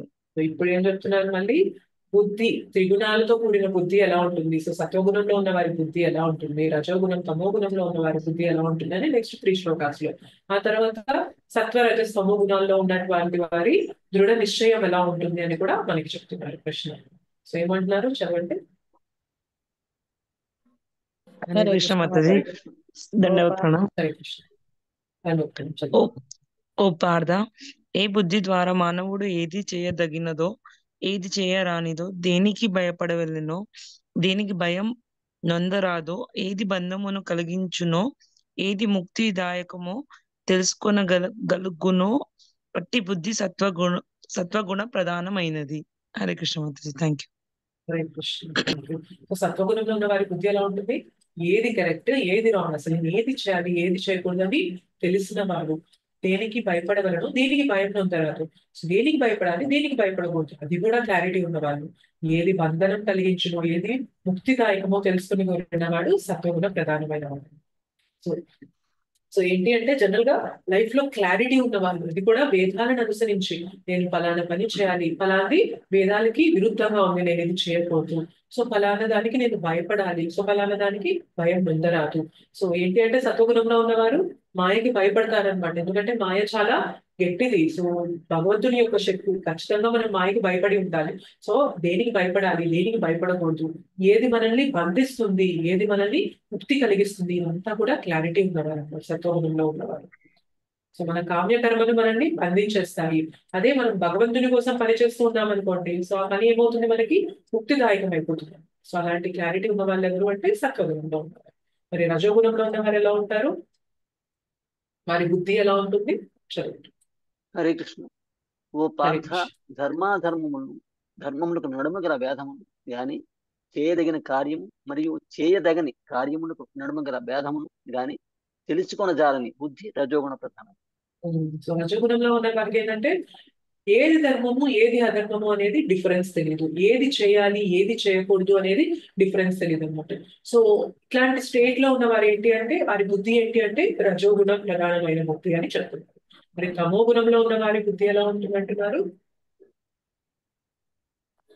అజ్ఞానము మరియు చదువు. హరే ఓ కృష్ణ. పార్థ, ఓ పార్థ, అజ్ఞానము మరియు భ్రాంతి కారణముగా అధర్మమును ధర్మముగాను మరియు ధర్మమును అధర్మముగాను భావించుచు ఎల్లప్పుడూ తప్పుదోవన పోనట్టి బుద్ధి తపోవనము కూడినట్టిది. తమో గుణంలో ఉన్న వారి బుద్ధి పోవునట్టి బుద్ధి. సో తప్పు దోవలో వెళ్తూ ఉంటుంది వాళ్ళ బుద్ధి ఎప్పుడు కూడా. ఏంటి అంటే ఇది కంప్లీట్ రివర్స్ అన్నమాట. సత్వగుణంలో ఏది ధర్మం ఏది అధర్మం అని కంప్లీట్ క్లారిటీ ఉంటుంది. రజోగుణంకి వచ్చేసరికి ధర్మానికి అధర్మానికి క్లారిటీ రాదు. కానీ తమో గుణం వచ్చేసరికి ఏమవుతుంది, అధర్మాన్ని ధర్మంగాను ధర్మాన్ని అధర్మంగాను కంప్లీట్ గా ఆపోజిట్ క్లారిటీ అన్నమాట. మనకి ఏదైతే క్లారిటీ ఉండకూడదో అలాంటి దాని మీద మంచి క్లారిటీ ఉంటుంది అనమాట. అది తమో గుణంలో ఉన్న వారికి అలా ఉంటుంది అని చెప్తున్నాడు ఇక్కడ. సో ఏమవుతుంది, ఎల్లప్పుడూ అధర్మాన్ని ధర్మంగా తీసుకుంటున్నారు అంటే ఏమవుతుంది, వాళ్ళు తప్పు జోవన పోతారు అనమాట. సో అట్లాంటి బుద్ధి ఏంటి అంటే తమో గుణంతో కూడినటువంటి బుద్ధి అంటున్నారు. నెక్స్ట్ ఏం చెప్తారు అంటే దృఢ నిశ్చయం. సో దృఢ నిశ్చయంలో సత్వగుణంలో ఉన్నవారు ఎలా ఉంటారు, రజో తమో గుణంలో ఉన్నవారు ఎలా ఉంటారు అంటున్నారు. చదవండి. హరే కృష్ణ మాతాజీ. వృధా కుమార, అవిచ్ఛిన్నమైనదియు యోగాభ్యాసముచే నిశ్చయముగా కొనసాగునదియు తత్కారణముగా ఇంద్రియముల యొక్కయు మనస్సు యొక్కయు ప్రాణముల యొక్కయు కార్యకలాపములను నియమించినదియు నైన నిశ్చయము సత్వగుణమున కూడినట్టిది. హరే కృష్ణ మాతాజీ. కృష్ణ. అవిచ్ఛిన్నమైనదియు యోగాభ్యాసముచే నిశ్చయముగా కొనసాగునదియు తత్కారణముగా ఇంద్రియముల యొక్కయు మనస్సు యొక్కయు ప్రాణముల యొక్కయు కార్యకలాపములను నియమించినదియు నేను నిశ్చయము అది డిటర్మినేషన్. దృఢ నిశ్చయం ఏంటి అంటే అది సత్వగుణంతో కూడింది అంటారు. ఇక్కడ చూడండి, యోగము పరమాత్మను అవగాహన చేసుకున్నట్టుకు ఒక సాధనము. తన మనస్సును ప్రాణమును ఇంద్రియములను పరమాత్మ యందు కేంద్రీకరించి దృఢ నిశ్చయంతో ఉన్నవాడు కృష్ణ చైతన్యంలో నెలకొనినవాడు. అట్టి స్థిర నిశ్చయము ధృతి సత్వగుణమునకు సంబంధించినది. అవ్యభిచారిణ్య అను పదము మిక్కిలి ముఖ్యమైనది. ఎందుకనగా కృష్ణ చైతన్యము ముందు నెలకొనిన వారు ఏ ఇతర కార్యముల చేతులు పెడత్రోవ పట్టరని ఈ పదము సూచించుచున్నది. సో ఏమంటున్నారు, సో ఎలాంటి డిటర్మినేషన్ అంటే తన మనస్సు, మైండ్ ని, ప్రాణాన్ని, ఇంద్రియాల్ని అన్నిటినీ కూడా పరమాత్మ యందు కేంద్రీకరించడానికి తన దృఢ నిశ్చయాన్ని వాడతారనమాట. సో అది ఎవరికి పాసిబుల్ అవుతుందంటే కృష్ణ చైతన్యంలో ఉన్నవారు. అలా కృష్ణ చైతన్యంలో నెలకొన్న వారు ఎవరు అంటే సత్వగుణానికి సంబంధించిన వారు అని ఇక్కడ మనకి చెప్తున్నారు అనమాట. సో ఏదైతే భగవంతుని గురించి తెలుసుకోవడానికి మనం మన మనస్సుని, ఇంద్రియాన్ని, మన మొత్తం సెల్ఫ్, మన ఆత్మని కూడా మనం కేంద్రీకరించి దృఢ నిశ్చయంతో ముందుకు వెళ్తామో, సో అలాంటి వ్యక్తి ఎవరు అంటే సత్వగుణంతో కూడిన వ్యక్తి అంటున్నారు. మరి రజోగుణంతో ఉన్నవారు ఎలా ఉంటారు అంటున్నారు, మరి యొక్క దృఢ నిశ్చయం ఎలా ఉంటుంది? కానీ హరే కృష్ణ. హరే కృష్ణ. ఓ మాదా, కానీ ఈ నిశ్చయముచే మానవుడు ధర్మార్థ కామములందలి ఫలముల ఎడ ఆసక్తిని వహించును. అట్టి నిశ్చయము రజోగుణ ప్రధానమైనట్టిది. హరే కృష్ణ. సో ఇక్కడ ఏమంటున్నారు, నిశ్చయం ఉంది కానీ దేనిపైన ఉంది ఆ దృఢ నిశ్చయం అంటే ఇక్కడ ధర్మ అర్థ కామములందరి ఫలముల ఎడ ఆసక్తి వహించడానికి. అంటే నాకు రిజల్ట్స్ కావాలి, నేను ధర్మాన్ని ఆశిస్తా, నాకు దానికి రిజల్ట్ కావాలి, నేను అర్థం ఏదైతే డబ్బు సంపాదిస్తున్నా దాన్ని నేను అనుభవించాలి. సో నేను ఆ కామం, ఆ రిజల్ట్స్ అన్ని నేను అనుభవించాలి. సో దానికి ఏదైతే మనం దృఢ నిశ్చయం చూపిస్తామో అదేంటి అంటే రజోగుణం ప్రధానమైనది అనమాట. అదే సత్వగుణంలో ఏంటి, భగవంతుని కొరకు మనము మన దృఢ నిశ్చయాన్ని చూపిస్తాం, అది సత్వగుణ ప్రధానమైనటువంటిది. మరి తమో గుణంలో ఉన్నవారు ఎట్లాంటి దృఢ నిశ్చయాన్ని చూపిస్తారు చెప్పండి, చదవండి. కృష్ణమూర్తి లోపార్థ ఒక స్వప్నము, భయము, శోకము, విషాదము, భ్రాంతి యనువానిని అతిక్రమించి పోజాలని మందబుద్ధితో కూడిన నిశ్చయము తపోగుణమునకు సంబంధించినట్టిది. తమోగుణం సంబంధించి. సో ఇక్కడ ఏమంటారు, భయంతో కూడింది, శోకము, విషాదము, భ్రాంతి, భ్రమలో ఉంటాం కదా. సో అట్లాంటి వాటన్నిటికీ స్వప్నంలో ఉండడం ఇవన్నీ కూడా ఏంటి అంటే తమోగుణంతో సంబంధించినది అని చెప్తున్నారు. అట్లాంటి దృఢ నిశ్చయం. ఇప్పుడు మన భాష్యంలో అంటారు, సత్వగుణంతో కూడినట్టు వారు స్వప్నములను చూడడానికి బాగుపరాదు. జనరల్ గా మనకి స్వప్నాలు వస్తున్నాయంట తమోగుణం అని చెప్పి అంటే మనకి ఏమవుతుందంటే సత్వగుణంలో ఉన్న వారికి రావా అంటే దాని అర్థం అది కాదు. ఇక్కడ స్వప్నం అనగా అధిక నిద్ర అని అర్థము. సో జనరల్ గా ఇక్కడ స్వప్నం అంటే ఏంటి అంటే టూ మచ్ స్లీప్, ఎక్కువ నిద్రపోవడం అనేది తమో గుణానికి సూచన అనమాట. స్వప్నము సహజమయ్యే ఉన్నందున సత్వరజ తమో గుణములు అన్నింటి అందును అది కలుగుచుండదు. సో మనకి డ్రీమ్స్, కళలు అనేవి ప్రతి ఒక్కరికి వస్తాయి. ఈ గుణాలలో సత్వగుణం, రజోగుణం, తమో గుణంలో ఉన్న ప్రతి ఒక్కరికి కూడా ఈ స్వప్నాలు కలుగుతాయి. కానీ అధిక నిద్రను నివారింపలేని వారు, విషయ భోగములను అనుభవించుచున్నామనే గర్వమును వీడలేని వారు, భౌతిక ప్రకృతిపై ఆధిపత్యం అనేది స్వప్నమును కలిగి ఉండేవారు. సో కొందరు ఏంటి అంటే వాళ్ళకు స్వప్నం ఏంటి అంటే వాళ్ళకు ఒక డ్రీమ్ ఏంటి అంటే నేను మాస్టర్ అయిపోతాను, ఈ భౌతిక జగత్తుకి నేనే అధిపతిని అయిపోతాను అని వాళ్ళు భ్రమలో ఉంటారు కదా. సో అదేంటి అంటే తమో గుణంతో కూడుకున్నమాట. సో ఇంద్రియ మనోప్రాణములను నిమగ్నము చేయువారు ఆ విధముగా తమో గుణంతో కూడిన నిశ్చయము ధృతి కలిగిన వారు చెప్పబడును. నెక్స్ట్ చదవండి. హరే కృష్ణ. హరే కృష్ణ. భరత వంశీయులలో శ్రేష్ఠుడా, ఇక సుఖమునందలి 3 రకములను గూర్చి నా నుండి వినుము. వాని ద్వారా బద్ధజీవుడు సుఖము అనుభవించుట, మరికొన్ని మార్లు సర్వ దుఃఖములు అంతమును గాంచుట జరుగుచుండును. హరే కృష్ణ. సో ఇక్కడ ఏమంటున్నారు, సుఖం, మనం ఏదైతే సుఖం అని చెప్పి భావిస్తూ ఉంటామో, హ్యాపీనెస్ అని భావిస్తూ ఉంటామో అది కూడా త్రిగుణాలు బట్టి మారుతూ ఉంటుంది అన్నమాట. అంటే సత్వగుణంలో ఉన్న వారికి ఒక రకమైన హ్యాపీనెస్ వస్తుంది, రజోగుణంలో ఉన్నవారు ఒక రకమైన హ్యాపీనెస్ ని కోరుకుంటారు, తమో గుణంలో ఉన్నవారు ఒక రకమైన హ్యాపీనెస్ ని కోరుకుంటారు. అది ఏంటి అనేది మనకి నెక్స్ట్ శ్లోకాస్ లో వస్తుంది అనమాట. సో చదవండి 18.37 లో సత్వగుణంలో ఉన్న వారికి ఎట్లాంటిది వస్తుంది అని చెప్తున్నారు ఇక్కడ. ఏది ఆరంభం ఆరంభముందు విషప్రాయంగా నుండి అంత్యమును అమృత సమానమును, ఏది ఆత్మానుభూతికి మానవుని మేల్కొల్పును అట్టి సుఖము సత్వగుణ ప్రధానమైనదని చెప్పబడు. సో ఇక్కడ ఏమన్నారు, ఏది ఆరంభమునందు విషప్రాయముగా నుండి అంత్యమున అమృత సమానమగునో, ఏది ఆత్మానుభూతికి మానవుని మేల్కొల్పునో అట్టి సుఖము సత్వగుణ ప్రధానమైనదని చెప్పబడును.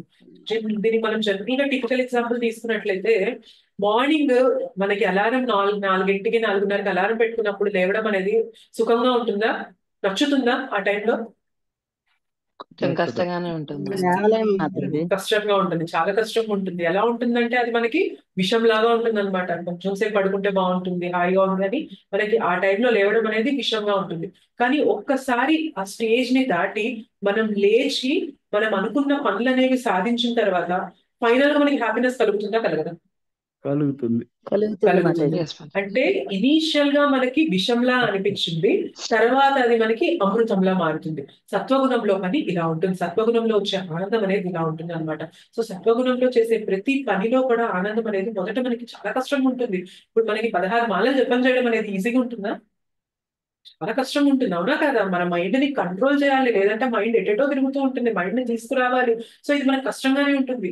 కానీ చేయగా చేయగా చేయగా చేయగా భగవంతుని యొక్క ఆ స్పర్శ అనేది మనకి తగులుతూ ఉంటుంది, చూసారా? అప్పుడు మనకి ఆనందం కలుగుతుందా, కలగదా? కలుగుతుంది మాతాజీ. సో సత్వగుణంలో వచ్చే ఆనందం ఎలా ఉంటుందంటే ఇనీషియల్ గా విషం ఉంటుంది, తర్వాత మనకి అమృతం అనేది వస్తుంది అనమాట. అదే రజోగుణంలో వచ్చే ఆనందం ఎలా ఉంటుందని చెప్తున్నారు చూడండి ఇక్కడ.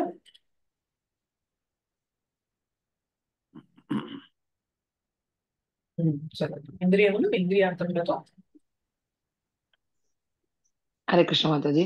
హరే కృష్ణ. ఇంద్రియములు ఇంద్రియాలములతో సంపర్కమునందగా లభించున్నటువంటిదియు మరియు అదిలో అమృతము వలె అంత్యమున్న విషము వలె తోచునదియునైన సుఖము రజోగుణ ప్రధానమైనదని భావింపబడను. హరే కృష్ణ. ఏంటంటే హరే కృష్ణ. మిస్టేక్ అవుతుంది, sorry. It's okay Mataji. So ఇంద్రియములు ఇంద్రియార్థములతో సంపర్కము నొందగా లభించినటువంటిది మరియు ఆదిలో అమృతము వలె అంత్యమున విషము వలె తోచినది అయిన సుఖము రజోగుణ ప్రధానమైనదని భావింపవచ్చును. నా కళ్ళ ముందు స్వీట్ ఉంది, నాకు చాలా తినాలనుంది కోరిక. సో నాకు ఇనీషియల్ గా స్వీట్ తింటున్నప్పుడు ఆనందం వస్తుందా, దుఃఖం వస్తుందా? ఆనందం. ఆనందం. అదే నేను నచ్చింది కదా అని ఇష్టం వచ్చినట్టు తినేస్తాను అనుకోండి, దాని తర్వాత ఏమవుతుంది? ఆనందం ఉంటుందా, దుఃఖం అవుతుందా? దుఃఖం వస్తుంది. బేసిక్ గా అది తినడం వల్ల మనకి మన బాడీకి జలుబు చేయడం కానీ మనకి ఏదైనా ప్రాబ్లమ్స్ అనేవి వస్తాయి. సో ఏమవుతుంది? ఆదిలో ఆనందం కల్పించింది, అంత్యమున ఏమైంది? విషంగా మారింది. సో ఇది ఎక్కడ జరుగుతుంది? మనకి ఇంద్రియార్థాన్ని మనం అనుభవించాలి, ఇంద్రియాలతో తీసుకోవాలి అన్న కోరిక ఎప్పుడైతే కలుగుతుందో అక్కడ మనకి ఆదిలో ఆనందం కనిపిస్తూ ఉంటుంది, కానీ అంత్యమున దుఃఖం వస్తుంది అనమాట. ఇది ఏంటంటే రజోగుణంతో కూడిన ఆనందం. కానీ ఇందాక సత్వగుణంలో కూడిన ఆనందంలో మనం ఏం చెప్పాము? ఆదిలో విషం ఉంటుంది, అంత్యమున ఆనందం కలుగుతుంది. కరెక్ట్. కానీ అక్కడ ఏమంటారు? ఆత్మానుభూతికి మానవుని మేల్కొల్పునో అట్టి సుఖము అన్నారనమాట. సో ఆత్మానుభూతికి మనల్ని అంటే మనం ఆధ్యాత్మికంగా ముందుకెళ్ళాలి, మనం ఎవరో తెలుసుకోవాలి అన్న ప్రయత్నం చేస్తున్నప్పుడు మనకి ఆదిలో అంటే మన సాధన ఏదైతే చేస్తామో అది ఇనీషియల్ గా మనకి ఎప్పుడు కూడా కష్టాన్నే ఇస్తుంది. కానీ ఆ కష్టాన్ని దాటి మనం ఒక డిటర్మినేషన్ చూపించి ముందుకెళ్ళగా ఫైనల్ గా మనకి వచ్చే రిజల్ట్ ఏంటి అంటే అమృతం ఉంటుంది. కానీ రజోగుణంలో ఏమవుతుంది అంటే ఇంద్రియ విషయాలకు సంపర్కం కలిగినప్పుడు అంటే నేను తినాలి, నేను చూడాలి, నేను వినాలి, ఇట్లాంటివన్నీ మనకి కోరికలు కలుగుతాయి కదా, అవి ఆదిలో మనకి ఆనందంగా కనిపిస్తాయి. కానీ అంత్యమున ఏమవుతుంది? అది మనకి విష ప్రధానం అయిపోతుంది అనమాట. అది మనకి చెడే చేకూరుస్తాయి అంటారు. అండ్ తమో గుణంలో వచ్చే ఆనందం ఎలా ఉంటుంది చదవండి.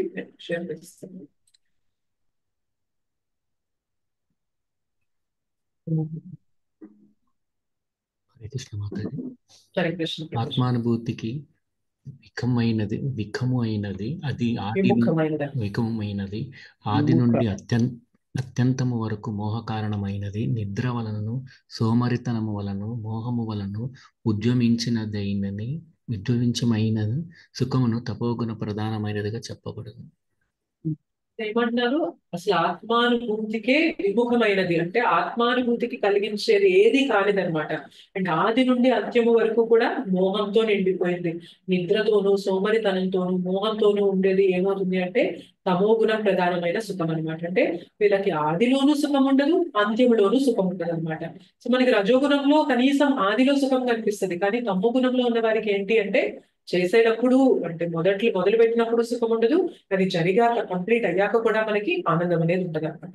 సో సోమరితనము మరి నిద్ర ఎందు ఆనందము పొందువాడు తప్పక అజ్ఞానమునందు తమోగుణమునందును స్థితుడైనట్టు వాడే. అట్లే ఎట్లు వర్తింపవలను ఎట్లు వర్తింపరాదు ఎరుగని వాడు కూడా తమోగుణంతో కూడుకున్నట్టు వాడే. తమోగుణమునందున్న వారికి ప్రతిదియు మోహంతో కూడుకున్నట్టుదే. ఆది ఎందు కానీ అంత్యమునందు కానీ అతనికి సుఖము లభింపదు. రజోగుణ స్వభావనకు ఆదిలో ఒక రకమైన సుఖము, అంత్యమున దుఃఖము లభించును. కానీ తమోగుణంతో నుండిన వానికి మాత్రం ఆది ఎందు అంత్యము ఎందు కూడా రెండింటి ఎందు కూడా దుఃఖమే కలుగును అంటారు. Okay right. Next 47. Hare Krishna. Hare Krishna. భౌతిక ప్రకృతి త్రిగుణముల నుండి విడిపడినట్టి జీవుడు భూలోకమును గాని ఊర్ధ్వలోకములోని దేవతలు ఎందు గాని ఎచ్చోటను లేదు.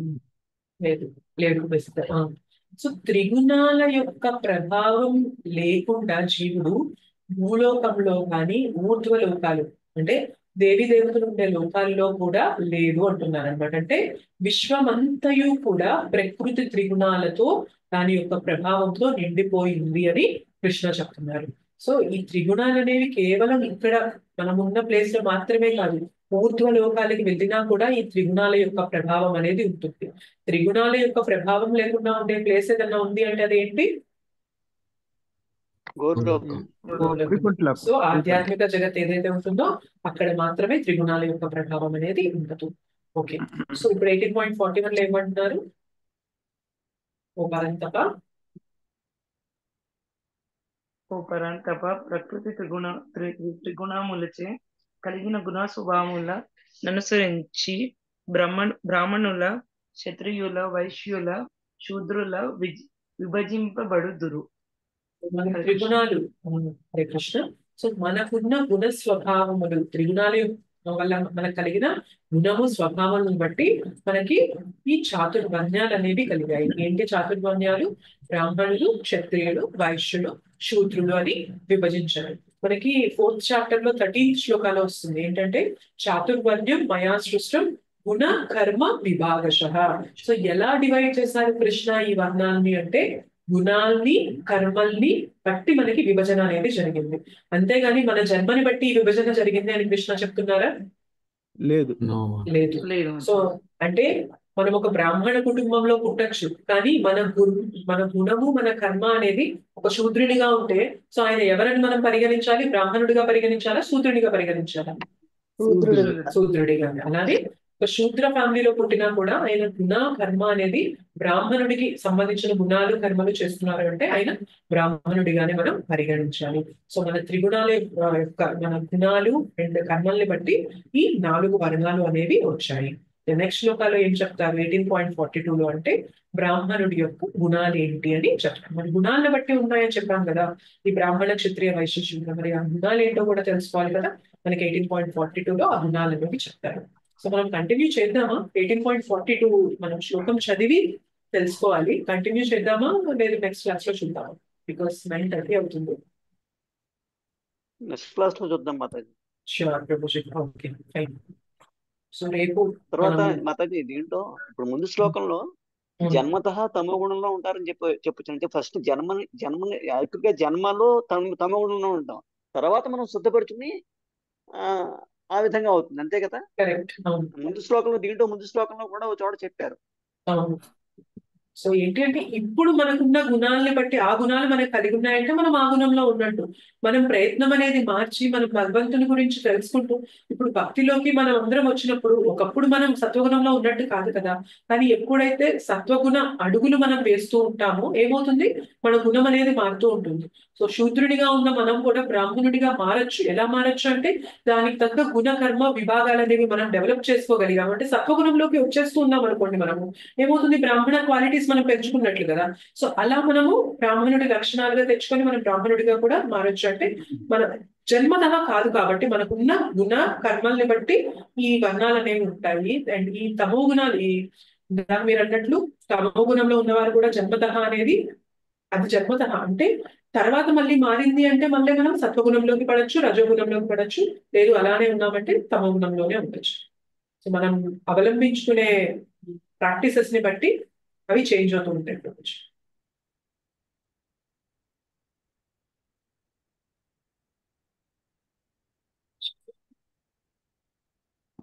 మ్యూట్ లోకి వెళ్ళిపోయారు. మ్యూట్ లోకి వెళ్ళిపోయాను. లేదు వినిపిస్తుంది. హరే కృష్ణ మాతాజీ, ప్రణామాలు.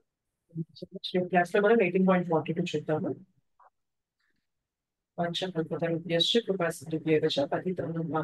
వైష్ణవేభ్యో శ్రీ శ్రీ రాధా భగవాన్ కి జయ, శ్రీ శ్రీ గౌరవతాయ కి జయ, శ్రీ శ్రీ జగన్నాథ్ బలదేవ్ కి జయ, జగద్గురుపతి శ్రీ ప్రభుపాద్ కి జయ, Nitai Gaura Hari Hari. Thank you so much Hare Krishna. Hari బోల్ మాతాజీ, హరి హరి బోల్ మాతాజీ. రేపు రోజుల్లో క్లాస్ అయిపోతుంది. ప్రణామాలు హరి బోల్ మాతాజీ, హరి బోల్. మనకి ఇంకా 10 శ్లోకాస్ ఉన్నాయి ప్రభుజీ. సో ఇవాళ ఒకటి మనం చేస్తున్నట్లయితే 9 ఉండేది, బట్ ఇవాళ మనం 108 శ్లోక కవర్ అయ్యే ముందే మనకి చాలా టైం అయిపోయింది. సో మనకి ఇంకా 10 శ్లోకాస్ ఉన్నాయి. సో ఈ 10 శ్లోకాస్ అయిపోతే మనం 108 శ్లోకాస్ అన్ని తెలుసుకున్న వాళ్ళం అవుతాం. ఈ గ్రూప్ క్లోజ్ చేస్తాం మాతాజీ. క్లోజ్ చేయరు ప్రభుజీ, నెక్స్ట్ ఫర్దర్ కోర్సెస్ కి తీసుకెళ్తారు. కంటిన్యూ చేయాలి. Continuation. Yes Mataji morning session రావడం లేదు మాతాజీ మీరు? వస్తాను ప్రభుజీ. యాక్చువల్ గా అది వేరే మాతాజీస్ వాళ్ళు కూడా మనం అందరం కలిసి తీసుకుందామని చెప్పి అట్లా అనుకొని అందరం కలిసి వస్తున్నాము. సో వస్తాను రేపు అది ఎల్లుండి చూసుకొని ఇస్తాను. మాది కూడా అయిపోతుంది మాతాజీ నెలాఖరికి. గౌరంగవాణి బుక్ రీడింగ్ లో చేస్తున్నాం కదా. ఓ హరి బోల్. అది కూడా 18th మొదలు పెట్టినాం ఈ రోజు. ఓ వెరీ నైస్. నెలాఖరికి అయిపోతుంది. Oh very very nice. Super. ఇప్పుడు స్టార్ట్ అయ్యి ఎన్ని డేస్ అయింది ప్రభుజీ అది? అది 3 months అవుతుంది Mataji. 3 months. 3 months. Okay okay. More than 3 months Mataji. మనం అయోధ్య వెళ్ళామా అంతకు ముందు నుంచే ఉంది కదా. మేబీ 5-6 months అయి ఉంటాయి.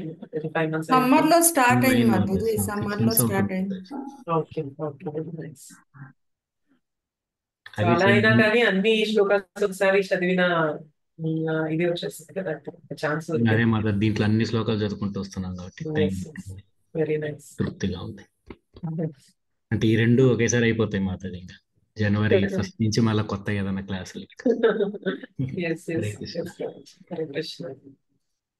మాతాజీ హరే కృష్ణ. చెప్పండి. మరి ఒక క్వశ్చన్ మాతాజీ మేబీ సిల్లీగా అనిపిస్తే ఐఎమ్ సారీ. మాతాజీ అదేంటి ఇప్పుడు మనము కోపం ఎక్కువ ఉన్న వాళ్ళకి కోపం ఎక్కువ ఉండి అంటే యాంగర్ తో రియాక్ట్ అయ్యే వాళ్ళని మనం ఏమంటామంటే అది తమగుణంలోకి తీసుకుంటాం కదా మాతాజీ. రజోగుణం సారీ రజోగుణంలోకి తీసుకుంటాం. అయితే మాతాజీ ఇప్పుడు సపోజ్ ఇప్పుడు వాళ్ళు కోపంలో రియాక్ట్ అయినప్పుడు అంటే ఫర్ సపోజ్ ఇప్పుడు ఓకే ఇప్పుడు సిచ్యుయేషన్ ఇది అనుకోండి. ఒకరొకరిని పలకరించలేదు అంటే నన్ను చూసి కూడా పలకరించలేదు చూసి కూడా పలకరించలేదు అంటే నా సెల్ఫ్ రెస్పెక్ట్ దెబ్బతింది. అక్కడ నా సెల్ఫ్ రెస్పెక్ట్ కి నేను కాంప్రమైజ్ అవ్వను అని పర్సన్ అన్నారు అనుకోండి మాతాజీ. అప్పుడు అది రజోగుణం అని మనం అంటాము. అయితే అక్కడ వాళ్ళు ఇప్పుడు సెల్ఫ్ రెస్పెక్ట్ అని అన్నప్పుడు దాన్ని ఎట్లా తీసుకోవాలి మాతాజీ? అంటే ఆ వర్డ్ నాకు కొంచెం ఆలోచించేలా చేసింది. సెల్ఫ్ రెస్పెక్ట్ అంటేనే అక్కడ అహంకారం మాట్లాడాలి. ఇందాక మనం చూసిన పర్పోర్ట్స్ లో చూస్తే అహంకారం లేకుండా ఉండడం అనేది సత్వగుణం. అహంకారంతో కూడిన గుణం ఏంటి అంటే రజోగుణం. సెల్ఫ్ రెస్పెక్ట్ అంటున్నాము అంటే అక్కడ పలకరించడానికి సెల్ఫ్ రెస్పెక్ట్ అడ్డం వస్తుందంటే అది ఖచ్చితంగా అహంకారమే కదా మాకు. పలకరించలేదని కోపం వచ్చిందనమాట. ఇప్పుడు నేను మిమ్మల్ని చూశాను కానీ చూశాను లేదో తెలియదు, చూడలేదని వాళ్ళంటారు, చూసిందని తన అంటుంది. బట్ పలకరించలేదని చెప్పేసి రియాక్ట్ అయింది అనమాట కోపంలో. సో అక్కడ సరౌండింగ్ అంటే ఆ స్పాట్ లో రియాక్ట్ అయింది అనమాట. ఎందుకలా రియాక్ట్ అయినా ఏంటి హాస్పిటల్ అని చూడకుండా కూడా రియాక్ట్ అయ్యేసరికి ఎందుకలా రియాక్ట్ అయ్యా అంటే నా సెల్ఫ్ రెస్పెక్ట్ దెబ్బతింది, నీ సెల్ఫ్ రెస్పెక్ట్ దగ్గర కాంప్రమైజ్ అవ్వను. ఓకే. సో మనకి 18.42 చూస్తుంటే మీకు ఆన్సర్ వచ్చేసిండేది. ఏమంటారు అంటే సహనం కలిగి ఉంటారు, నిజాయితీ కలిగి ఉంటారు, విజ్ఞానం కలిగి ఉంటారు, శాంతియుతంగా ఉంటారు. సో ఇవన్నీ కలిగి ఉన్న వాళ్ళు ఎవరు అంటే బ్రాహ్మణులు అంటారు అన్నమాట. సో బ్రాహ్మణులకి ఏ క్వాలిటీ ఎక్కువ ఉంటుందంటే సత్వగుణం ఎక్కువ ఉంటుంది. సో ఇక్కడ ఏంటి టాలరేట్ చేస్తారు. ఇట్స్ ఓకే, ఏదో సంభవం జరిగింది దాన్ని వదిలేద్దాము అని ఆ సహిష్ణుత కలిగి ఉంటారు, క్షమాగుణం కలిగి ఉంటారు. ఇవన్నీ ఏంటి అంటే బ్రాహ్మణులకు ఉండే లక్షణాలు అనమాట. సో బ్రాహ్మణులు ఎవరు అంటే జనరల్ గా సత్వగుణంతో ఉండేవారు. సో ఇప్పుడు మనం అది సెల్ఫ్ రెస్పెక్ట్ అన్న పేరుతో నేను క్షమించలేకపోతున్నాను, నేను అడిగేస్తాను అంటే అది రజోగుణం కిందకే వస్తుంది అన్నమాట. అది సత్వగుణం కిందకి రాదు. మనం ఎంత చెప్పినా ఎంత వెనకేసి వచ్చినా కూడా ఆ క్వాలిటీ ఏంటి అంటే రజోగుణం కిందనే ఉంటుంది. ఇప్పుడు మనం నార్మల్ గా ఇప్పుడు ప్రాక్టికల్ లైఫ్ లో మాట్లాడుతుంటాం కదా మాతాజీ, వాళ్ళు సెల్ఫ్ రెస్పెక్ట్ అనే వర్డ్ బాగానే యూజ్ చేస్తుంటారు. సెల్ఫ్ రెస్పెక్ట్ అనేది అదేవి పెద్ద పాజిటివ్ యాంగిల్ లో చూడాల్సింది కాదు మాతాజీ. అది the only self that we have is we are servant of Krishna. So మనం భగవంతుని సేవకులము, దానికి సంబంధించింది ఏదన్నా ఉంది, దానికి సంబంధించినట్లుగా మనం చేస్తున్నాము అంటే అది రియల్ సెల్ఫ్ రెస్పెక్ట్. కానీ నేను ఈ బాడీతో ఐడెంటిఫై చేసుకుంటూ నాకు మర్యాద ఇవ్వలేదు అని మాట్లాడుతున్నాం అంటేనే మనం అక్కడ ఇల్యూజన్ లో ఉన్నాం. సో ఈ బాడీని నేను అనుకుంటున్నాను అంటేనే అది సత్వగుణం కాదు మాతాజీ. సెల్ఫ్ రెస్పెక్ట్ అన్న మాట శరీరానికి వాడాము, నాకు అని ఈ శరీరానికి వాడాము అంటే అది సత్వగుణం కిందకి రాదు మాతాజీ. అక్కడే పోతుంది. అమానిన మానదేన కీర్తనే సదా. యాక్చువల్లీ మన ఇస్కాన్లో మాత్రమే ఇలా ఆలోచిస్తారు మాతాజీ. బయటకి ఎక్కడైనా జనరల్ గా చూస్తే నా సెల్ఫ్ రెస్పెక్ట్ అంటుంటారు. మాయా అంటే మాతాజీ ఆ విధంగా కష్టం. అదే ఇల్యూషన్ అంటే మాతాజీ. సెల్ఫ్ రెస్పెక్ట్ అసలు do they really know what is their real self? అసలు వాళ్ళు నిజమైన వాళ్ళు ఎవరు అని వాళ్ళకి తెలుసా? తెలియకుండానే they are expecting the respect for the self. So people are expecting the respect for the self and they don't know what is their real self అంటేనే దట్ ఈస్ ఇల్యూషన్ కదా. రైట్. సెల్ఫ్ అంటే ఎవరో తెలియకుండా ఆ self కి respect కావాలి అనుకుంటున్నాం అంటేనే మోహంలో ఉన్నట్లు. సెల్ఫ్ అంటే నేను భగవంతుని యొక్క అంశని, నేను శరీరాన్ని ధరించి ఉన్నాను, దీనికి ఎవరో మర్యాద ఇవ్వలేదని, దీన్ని ఎవరో సరిగ్గా ట్రీట్ చేయలేదని చెప్పి నేను దాని గురించి రెస్పెక్ట్ ఇది చేస్తున్నానంటే అది కరెక్ట్ కాదు. అది రజోగుణంతో కూడినది అనమాట. క్లారిటీ లేదనమాట. ఏది చేయాలి ఏది చేయకూడదు అని క్లారిటీ లేకపోవడం అనుకున్నాం కదా. బట్ సత్వగుణంలో ఉన్న వారికి తెలుసు ఈ పని చేయాలి ఈ పని చేయకూడదు, దీన్ని వదిలేయాలి దీన్ని పట్టుకోవాలి. సో ఇట్లాంటివన్నీ క్లారిటీ ఉంటాయి సత్వగుణంలో. రజోగుణంలో ఉన్న వారికి క్లారిటీ ఉంటుంది. సో వాళ్ళకి మాత్రమే ఇంపార్టెన్స్ ఇచ్చుకుంటున్నారు అని అనుకోవచ్చు. వాళ్ళ ఐడెంటిటీకి వాళ్ళకి. Yeah, thank you. Pranamatage. With your blessings, I completed today one round of Gita Parayana Mataji. Hari was very nice, Prabhuji. Radha Madan Mohan blessings, Prabhuji. Meer mother ki inspiration, Prabhuji. Very nice. Hari bol, Prabhuji. So ani shlokas chadivara, Prabhuji? Yes, 7 and 1, 2. The Tarasta was just last. Very nice, Prabhuji. Hari bol. Thank you, Mataji. Blessing us, bless us, Mataji, to continue the spirit. Nine blessings itself level Prabhuji. You should bless me. You should bless me that I should do this and bless ఎంత time తీసుకుంది ప్రభుజీ? ఎంత time తీసుకుంది? 4.5 to 5 hours, Mataji. 5 hours. 5 hours. చాలా ఓపిక మధ్య కొంచెం interpretation కూడా చూశాను మాతాజీ, అందుకని కొంచెం హాఫ్ అవర్ ఎక్కువ తీసుకుంది. ఈవెన్ రౌండ్ రీడింగ్ అయితే single sitting. Very nice. Continue కొట్టాను. థ్యాంక్ యూ మాతాజీ. థ్యాంక్ యూ మాతాజీ. పేషెన్స్ లెవెల్స్ కి మాత్రం హరి బోల్. థ్యాంక్ యూ మాతాజీ. సో మచ్ మాతాజీ. సో ఈ రోజు మనం 108 శ్లోకా డిస్కస్ చేయకపోయినా కానీ చాలా శ్లోకాస్ మనం ఓవరాల్ గా డిస్కస్ చేసాం. సత్వగుణం, రజోగుణం, తమోగుణంలో. సో మన నాలెడ్జ్ ఎలా ఉంటుంది, మన జ్ఞానం ఎలా ఉంటుంది, మన పని ఎలా ఉంటుంది, సో మన బుద్ధి ఎలా ఉంటుంది, మన దృఢ నిశ్చయం ఎలా ఉంటుంది, ఇవన్నీ కూడా మనం చూసాము. రేపు మనం బ్రాహ్మణం ఉంటే గుణాలు ఏంటి అనేది డిస్కస్ చేయడానికి ట్రై చేద్దాం. పతితానాం పాదవేభ్యో వైష్ణవేభ్యో నమో నమః. హరే